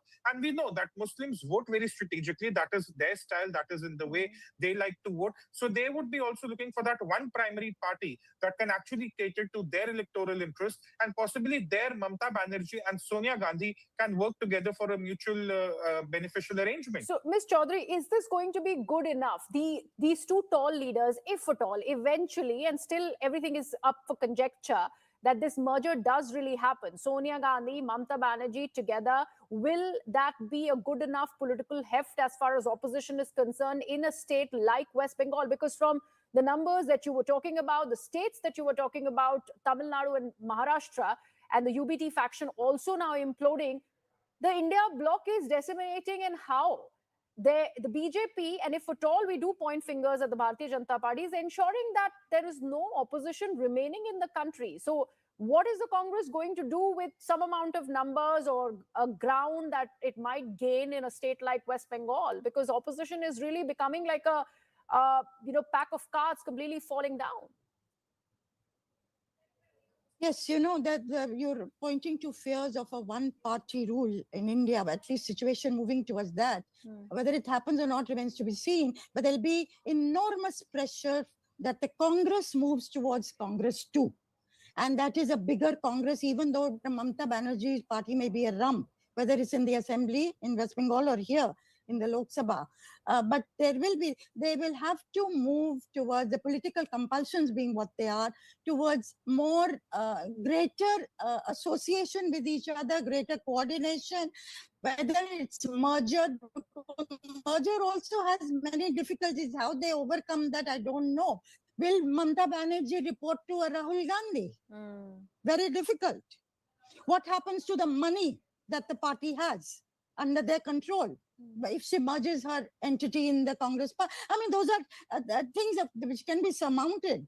Or do you go for a larger federalized party, the Congress, bringing in other? You remember Sharad Pawar in 2024 had actually said to me this during the course of the campaign, that the situation was moving towards one that regional parties will be compelled to associate more closely with the Congress or even merge their identity. This is 2 years ago.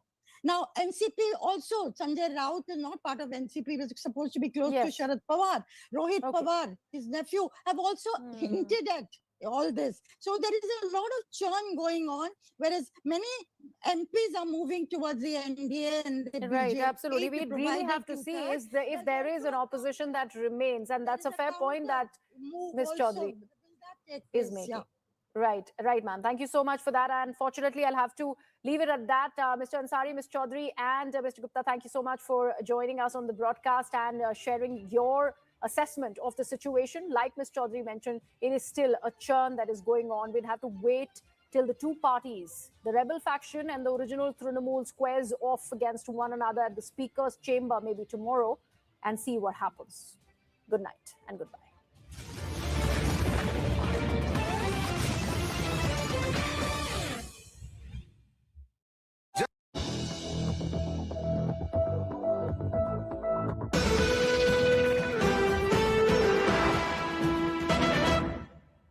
Hindu Hindustan मिले हिंदुस्तान से जय हो देश हो विदेश हो जेके हो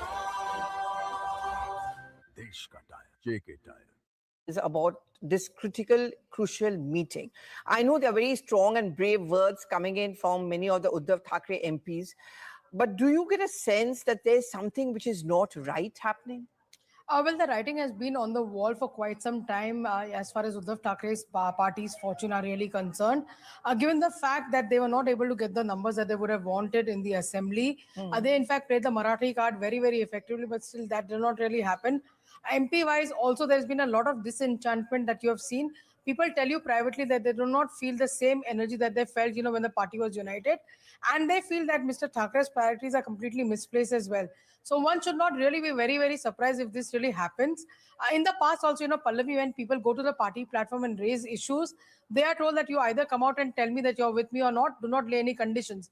In the previous meeting with Mr. Thackeray held a couple of months ago with the MPs and MLAs, when the MLAs told them that they were finding it very difficult to run the structure on ground given the fact that funds were drying out, Mr. Thackeray told them very clearly that you either tell me you're with me or you're not with me as well. So those kind of comments have come in from them, which has actually made a lot of people very, very unhappy as well. What is the best option available to them? The best option, no doubt whatsoever, is their cousin brother, which is of course Eknath Shinde, who was part of the original Shiv Sena. So that seems to be the link, which is happening. And plus we know that there is a lot which is happening. As far as MPs is concerned, we've seen what's happened to TMC. Yes. And I won't really be surprised if the similar thing happens to the Uddhav Thackeray MPs. Yeah, and Ananya, at one point of time, everyone said this, how can the TMC break? But it did. Because at the end of the day, it's all about political survival. Ananya, if you can hear me. Absolutely. So now, yes. Absolutely. So now, as you rightly mentioned, it's all about political survival. And although, Sanjay Raut, when he entered this meeting, which has already been started right at the Matoshri, he said that, this is just a regular routine meeting. And he raised questions that can the party Supremo Uddhav Thackeray, cannot he just convene a normal routine meeting of all the MPs? But the reports and the other sources seem to be stating otherwise, because only 5 MPs have so far made it to the meeting. 3 are here in person and 2 have, joined the meeting online. Now, 2 MPs, Sanjay Jadhav and Bhausaheb Vakchure, one of them is not reachable and one of them is absent from the meeting without providing any reason. So, this does not, go in line with the fact what Sanjay Raut is stating, that this is just a routine meeting because things don't seem to be all right within the party. And, one MP, Omraji Nimbalkar, has stated that his son is in a hospital, so he cannot attend it. And one more MP from Mumbai, Sanjay Dina Patil, is on his way, is not reached yet. So as of now, only 5 MPs from their 9 MP count are in the meeting currently. And what Sanjay Raut said, that it is a routine meeting, and even 2 years back there were rumors that there would be a defection. But when questions raised to the Shiv Sena ministers about Operation Tiger, they don't seem to be denying it at all. Even Cabinet Minister and Shiv Sena leader Pratap Sanaik came on board and said that Operation Tiger goes on for 365 days and they don't need to poach on anyone. It's just because they're unhappy in their own parties and they like the work of Shiv Sena leader Eknath Shinde. That's why they want to switch their sides and come to the original Shiv Sena. And Payal, just explain to us what exactly is happening, because there are lots of developments. Just a few days back, there was this whole chatter about the Congress asking NCP to kind of merge with them. That denial came in from both the sides. And also the Maharashtra government is very strong. The BJP is also very strong there. So is Eknath Shinde. And they're not desperate for numbers, but there's a political messaging over there. So do you get this sense from your sources that there's a restlessness within the UP?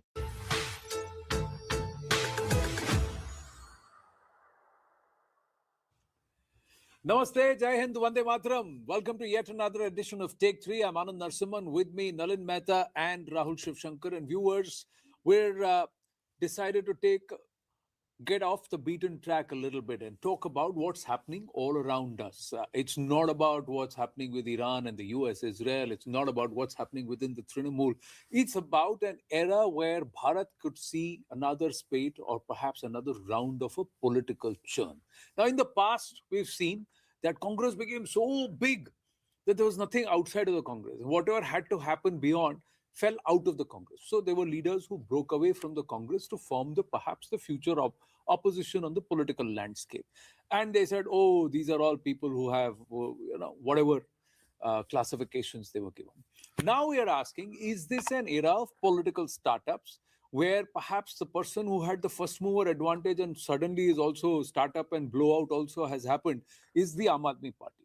2013 mein, from India Against Corruption 2012, they moved into the political landscape. They became national from just the national capital. And suddenly they're also on the verge of perhaps danger of fizzling out within a decade. So boom, bust, startup mein hota hai, idhar bhi hai ki nahi. Nalin Mehta, now we've got TVK, we've got Anna Malai breaking away. There is, many would say Janasena, some would say no, not Janasena. Then this is the Asli TMC that's now coming out. So all of these, does this now, then of course, Jan Suraj in Bihar. You're forgetting CJP. No, see, I don't know. Forgetting CJP, I don't know. You talk about the cockroaches towards the end, but a lot of us are part of that CJP. So that's what Penny would say. 2 crore plus followers there, less than 2,000 in Jantar Mantar. Now, then they've also done something in Pune, which is not really crossed the splash that it would. So I'm just saying, are we in an era of political startups? Is that era when the future opposition breaks away from the existing behemoth? Is that upon us? So I think the rise of, say, Vijay or the social phenomenon that is a Cockroach Janata Party, not a real phenomenon, but a social phenomenon, does make it sound like that. But I think historically, I would argue that India has always been a land of political startups, far more than any other democracy. You look at the first general election, there were about 53 parties, 14 national, 39 state-based. This general election, last one, 2024, 744 parties, 6 national, 55 from the states. Look at the number of independents, right? Look at state by state, if you go, almost every major state has been run by a party which was a startup just 10, 15, 20 years back. Everything from, even Mamta's party was a breakaway faction, but it was a startup at one point, right? Look at the Akali, look at TDP, look at YSRCP, the BJD, all of these parties. So you could argue that that even NTR, even KCR's party, right? So India has always had this kind of, or most Indian states have had this capacity to tolerate politics and kind of keep throwing up things that challenge the status quo. और कहीं startup ecosystem हो ना हो, politics में इसमें always जरूर है. था. और the reason I'm saying Startup that is, if you compare around the world, there's tendency to look at change in, say, Nepal or in Bangladesh, or if Trump was a political outsider in the US, there have been leaders like Zelensky, even Macron, who was a different kind of a disruptor in French politics, or the Argentinian president Milei. All of these disrupted the status quo, which changed their politics in those countries. This case, Tamil Nadu, they say a lot of people decided on the day of voting while going to the polling booth or while even entering the polling booth, they changed their mind and they decided who to vote for. Now, whether or not there is a post-voting dissonance, economics में होता है ना post-purchase dissonance. सामान अच्छा नहीं लगा, today at least you can go and return. In voting, in electoral dynamics, we can't do that. 5 साल रुकना पड़ेगा भाई. कर दिया. You come out and say, oh my God, what have I done? But I can't take that vote back. So all right, stick with it. Jhelo for the next 5 years. Agree, disagree? No. First of all, I'm a bit confused because your original question was, is this the era of startups? Political startups. Political startups. Now, you have to define what the political startup is. Look, I don't like to bring in parties that might be strictly personality driven, identity, whether it's linguistic or caste, and at some level even ideological. I don't like to call them political startups because they are born out of genuine movements. There is a whole constituency of people who are already wanting something and quite focused. So, when Nalin talks about some of these parties, for example, you had a whole rash of parties like the TDP, etc., in the South that came up around a need that was expressed by the people themselves. So in Tamil Nadu, for instance, there was a pushback against what was known as the upper caste dominated sort of politics. And therefore, there was a need for social justice. So people tapped into an existing and what I would say is a legitimate cause, right? You also had people then who left certain major parties because they had areas and spheres of influence and they said, chalo, let's take a punt, let's become our own masters. So you've had several who broke away from the Congress. So that's not a startup. That's what I'm trying to say. I feel that those people were already in the game for a while. They were just sort of wanting to see if they could push the boundary and become bigger. So let me just finish. Then you have the ideological movements. The first and the most important one, I feel, was the Jansangh. Right? It was completely cleaved from a different kind of politics, covering a whole different gamut of issues that, again, were not extant, but were latent. That they existed somewhere in the back of people's minds. That yes, we are a Hindu civilization. Yes, Article 3, that kind of thing. They were more ideological, sort of planted in the back of people's head, they required, and it took a long time to find the issue that would mobilize and so and so. They were not ready for it to come there from was no, there was no ready. Exactly. There was no. You see, even the AAP, for that matter, the AAP came out of a immediate need. And what was that need? Was this corruption business we are done with? Middle class India found it a problem, and the AAP has mirrored its constituents. It has remained much more of an urban phenomena in Punjab again. Revaiti parties is the word that you love using. People were disenchanted. The AAP came in and said, look, this is something we can do for you. We can rid the state of drugs. We can bring back a certain, a subaltern sort of aspiration that bigger parties have sort of not ignored. What I am talking about today, and this is where one needs to look at, and I was sort of researching this before I came in, and something that I've been working on, and I tweeted about this. I'm talking about, for example, Reform UK. Tommy Robinson. Yeah. Italy's 5-star movement also began as a comedian's anti-establishment blog. Ukraine's servant of the people, the Zelensky model. Came out of a guy who was doing a show, right, on TV, which is satirical. Then you have Spain's Podemos emerged out of a digital anti-austerity against communist sort of pushback, right? We don't want your sort of, and then, as I said, UK's reform, which is a very good example. Now comes in CJP. And even Annamalai, very different, but Annamalai is also sort of first looking at curating his party. And to some extent, Vijay, though personality, and not so much of a outlier, because we've had personalities who've come and crashed into the political sort of, sphere in various states. So I am looking at these as really the parties that could make huge change. And when we are talking in this realm, we're talking about what happened in Nepal, for instance. So you had a Zelensky-like character who came straight out of nowhere, and look at what happened. And they're looking at completely overhauling. So is this happening organically, or do you believe there is an external hand that is trying to push things? Because there is this whole thing that there is a deep state that's involved. Okay. No, now you come up with this Glisco, this, I'm not coming up with globalist, anything. leftist. I'm not coming up with anything. I'm just internationalist saying, complex that is tell working. me, tell me you disagree that in 2020, soon after abrogation of Article 370 in 2019 and CAA was announced, what happened on ground? Do you think that was organic, or that was deliberately created just to orchestrate street level politics, because there were entities who did not like the Jansangh evolved ideology that was being led by the BJP? That's one part. Then after that, farm laws happened. Again, they tried to create a street uprising. The riots in the national capital happened. That actually exactly mirrored 2 years later at the Capitol in the US. And you saw a manifestation of something similar there.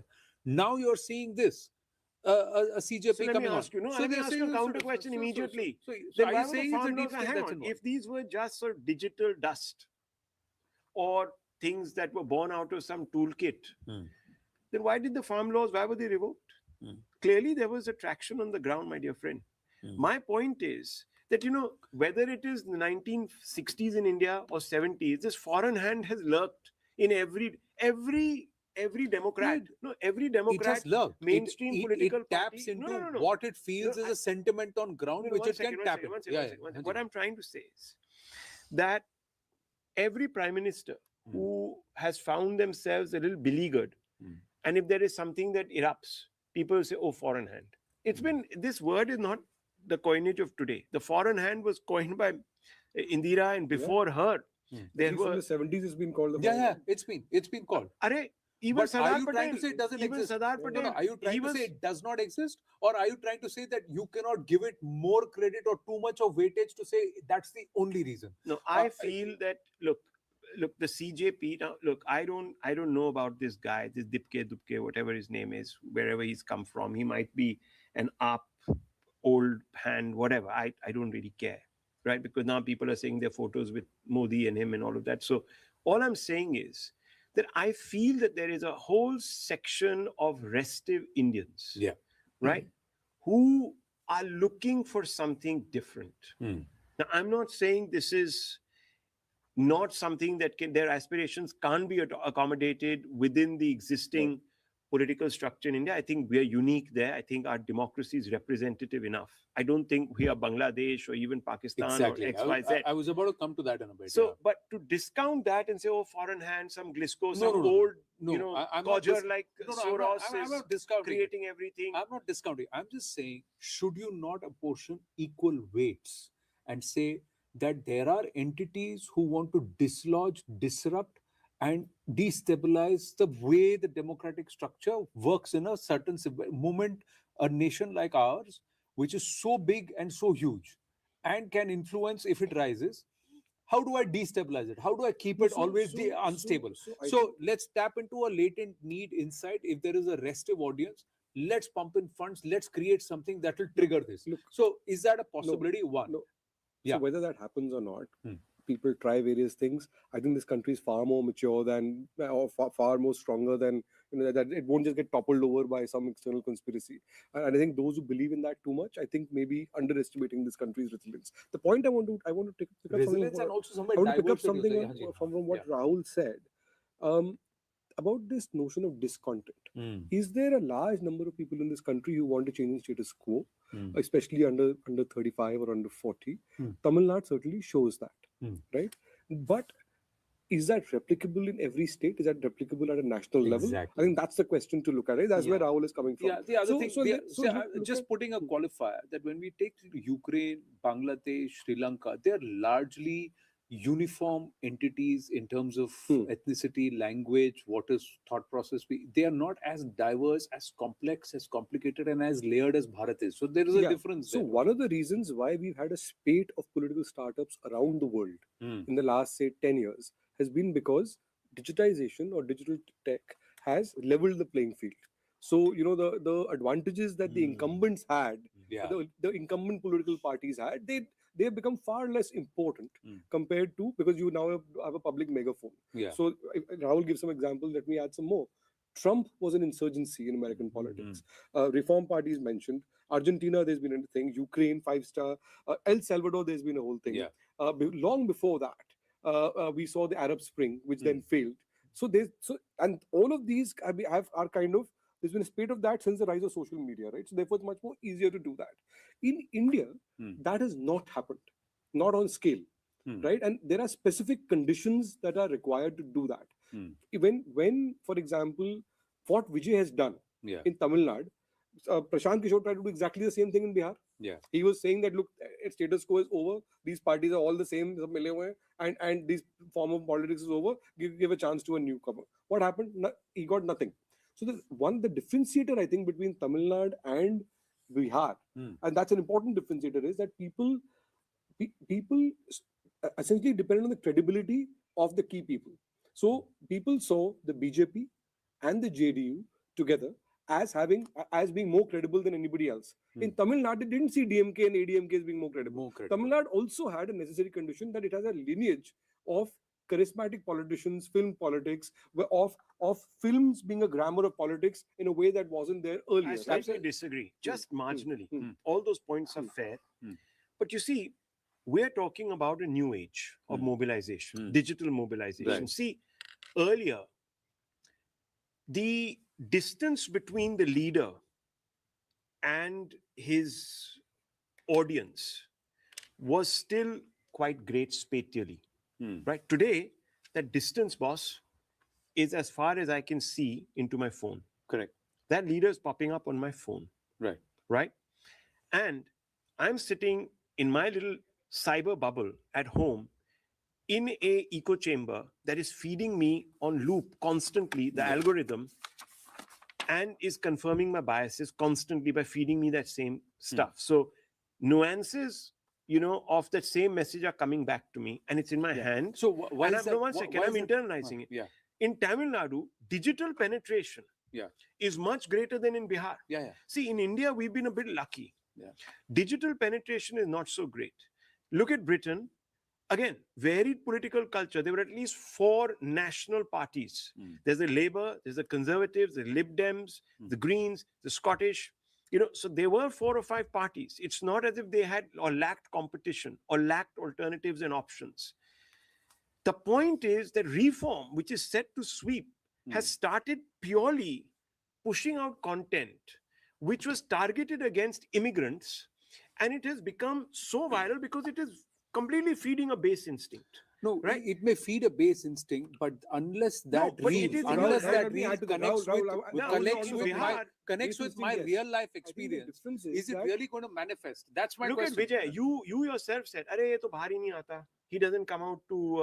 How many rallies did he hold? But how many mega rallies did he hold? Even when it came to coming out and expressing sympathies with the victims of the Karur stampede, he called them home. Yeah. He didn't go out there. Yeah. Yet, look at his spread. Correct. But I'll tell you what happens. In Tamil Nadu, one of the things which people did not realize was that after J. Jayalalitha, there was no icon. There was no star. There was a Rajni, but he didn't take the plunge. There was a Kamal Hassan. He didn't work the magic. He didn't deliver. There was this one. No. There are Sarat Kumar. Did not get. The next big star who they saw on the horizon when they were disappointed with everybody else around them, like the available options, was Vijay. So Vijay also moved up there, and he had and then there was a story going with him of being thwarted, being stopped, being questioned, etc. And then the social media narrative felt it because it connected.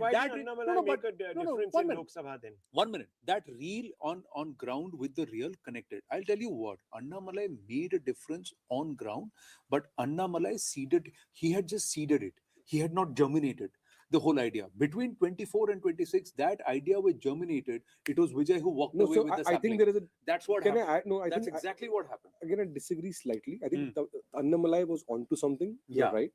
But I do think that Annamalai was also hobbled by the fact that there is a frame of politics that Tamil Nadu operates in, which is a kind of a Dravidian frame, right? Yeah. Now, Annamalai was trying to break ideology as we know it in Tamil Nadu. Yeah. Vijay has not broken ideology as we know it. He's saying within the same frame of reference, I'm going to offer you something different. These old fogies are old. I'm giving you something else, but I'm not changing the stadium itself. Changing the bottle. Annamalai wanted to change the playing ground itself. And that is a big difference. You again are missing the point. Well, I agree with all of what you're saying. Both of you in your own ways are right. My point is, how was his message more effective in reaching? You see, I'm telling you, we are underestimating digital penetration. We are underestimating real power. We're seeing this happen in more digitally connected nations. People are coming out of nowhere. I agree. And it's going to happen here. But Cockroach Janata Party is a bit premature. Let me tell you, 10 years down the line, when digital penetration is much more, we're going to have the equivalent of the Indian Starlink that is going to reach every little mufasil, and your phone and your cost of this thing is cheaper. I totally agree. It's going to get there. No Neta, Trust me. No Neta is going to have to brave 50 degrees of heat, 45 degrees of heat, and do about 200 kilometers a day. You know what is telling me this? Look at the vocabulary that was used by Amit Shah ji. Correct. In his own tweet on TMC, Tangi.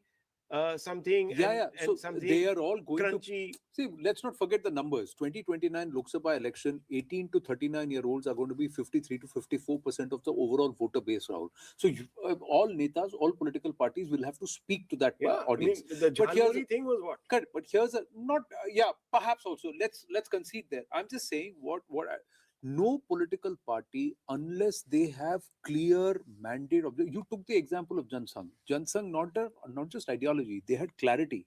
They had set goals. Ideology. And also clarity of what they want for the country. They had a plan. They want to take the country in a particular direction. I'll take one box, next box after that. It took 70 years. I'm just saying today, my issue with the Cockroach Janata Party is that they don't have a manifesto. They don't have No, clarity. no, no, no, They no. don't See, have this clarity. is where, They don't have clarity. A They don't. seven-point manifesto. I'll read it to you. They don't have clarity on what happens once the CBSE issue is solved. What next? No, they have What a is whole your- bunch of 7-8 things. What is your long-term goal which is going to keep me attached to you for surety? Why is it that you had 2 crore followers on social media, but not even 2,000 turned up in Jantar Mantar in Delhi, or the same number in Pune? There is a reason why, Nalin. What I'm saying is, yes, Annamalai also has come out and said he's going to start a movement. He's getting about 2 million people as of now who have joined him.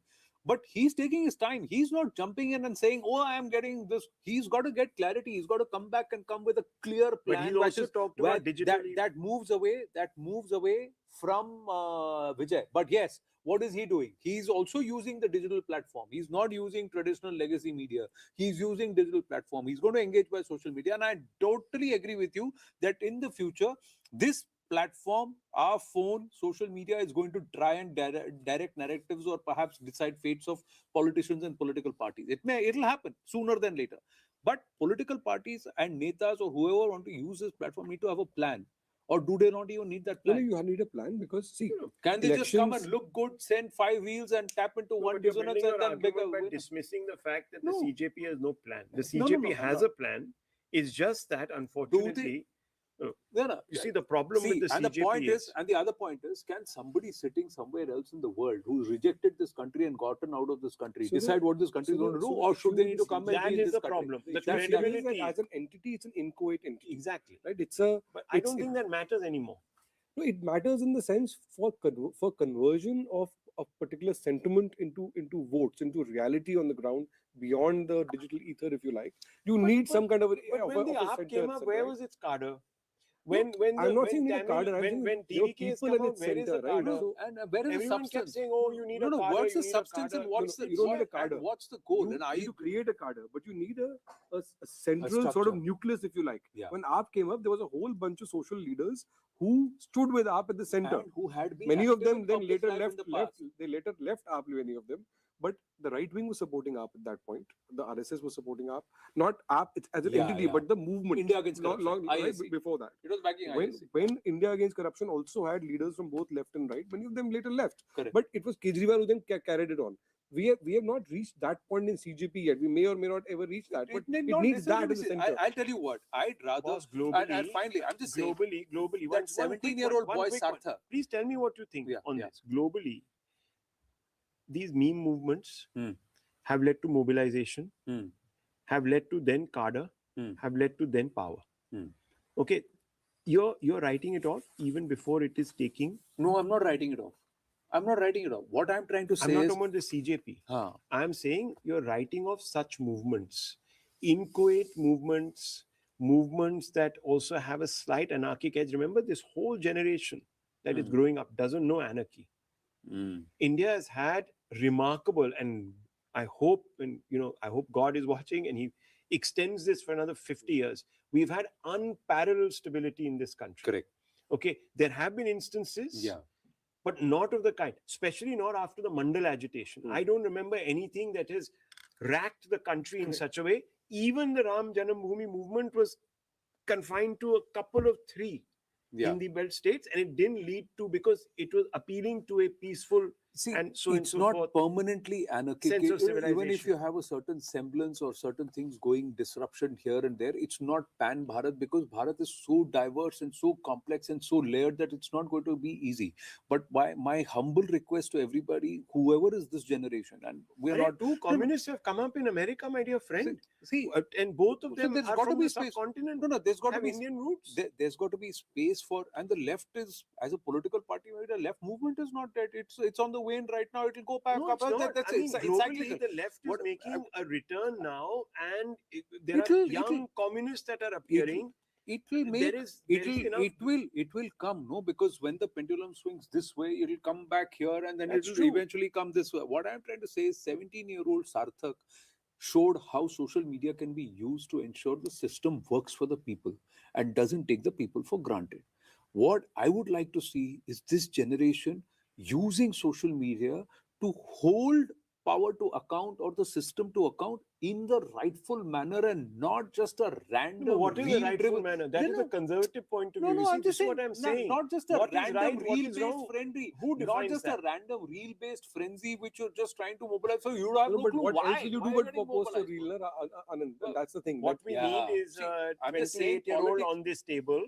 No, Perhaps someone like this young boy Politics- that you're talking about who's 18, no, politics- 19. politics Because needs there are three foresight. fuddy-duddy old people No, here who I'll look tell you at what. politics See, from a very you- conservative Politics needs foresight. Governance needs foresight. It's not a 5-year cycle, or it's not a one reel or one election thing.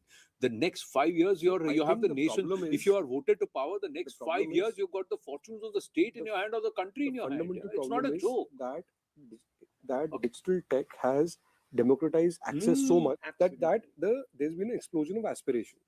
There has been the world is accessible to you in a way that wasn't accessible to our generations earlier. So you expect the same level of governance. The rhetoric of governance is very similar, right? But the reality of that, you go and get something done. It's a big mismatch. Great power, That's where great responsibility. So power is okay. What about are you going to do when the responsibility comes on your shoulders? You need to have a plan for that. That's what I'm trying to say. Okay, one quick one. I got to One wind up. quick I got to one, wind one up. quick. Look at this patronizing No, old I'm not man. patronizing. I'm just Oh, being you know, absolutely people are honest irresponsible. about it. No, okay, let me ask I'm you a being question. absolutely GK honest question, about okay? it. GK question. Swearing in of Donald Trump. Donald Trump spins around and congratulates one man in the room.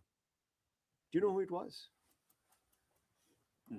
His son Barron. Barron. Because you know what Barron told him?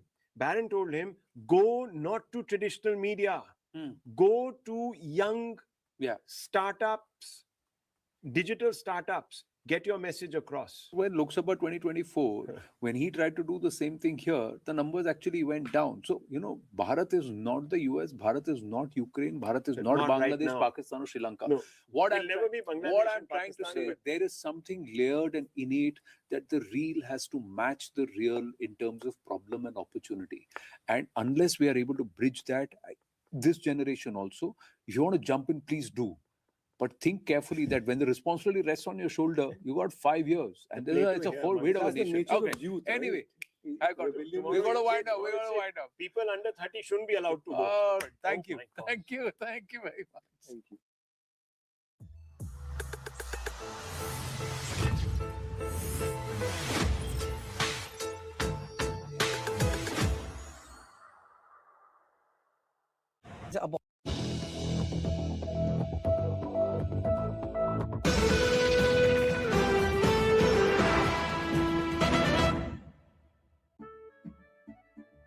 केसरिया से मन जोगी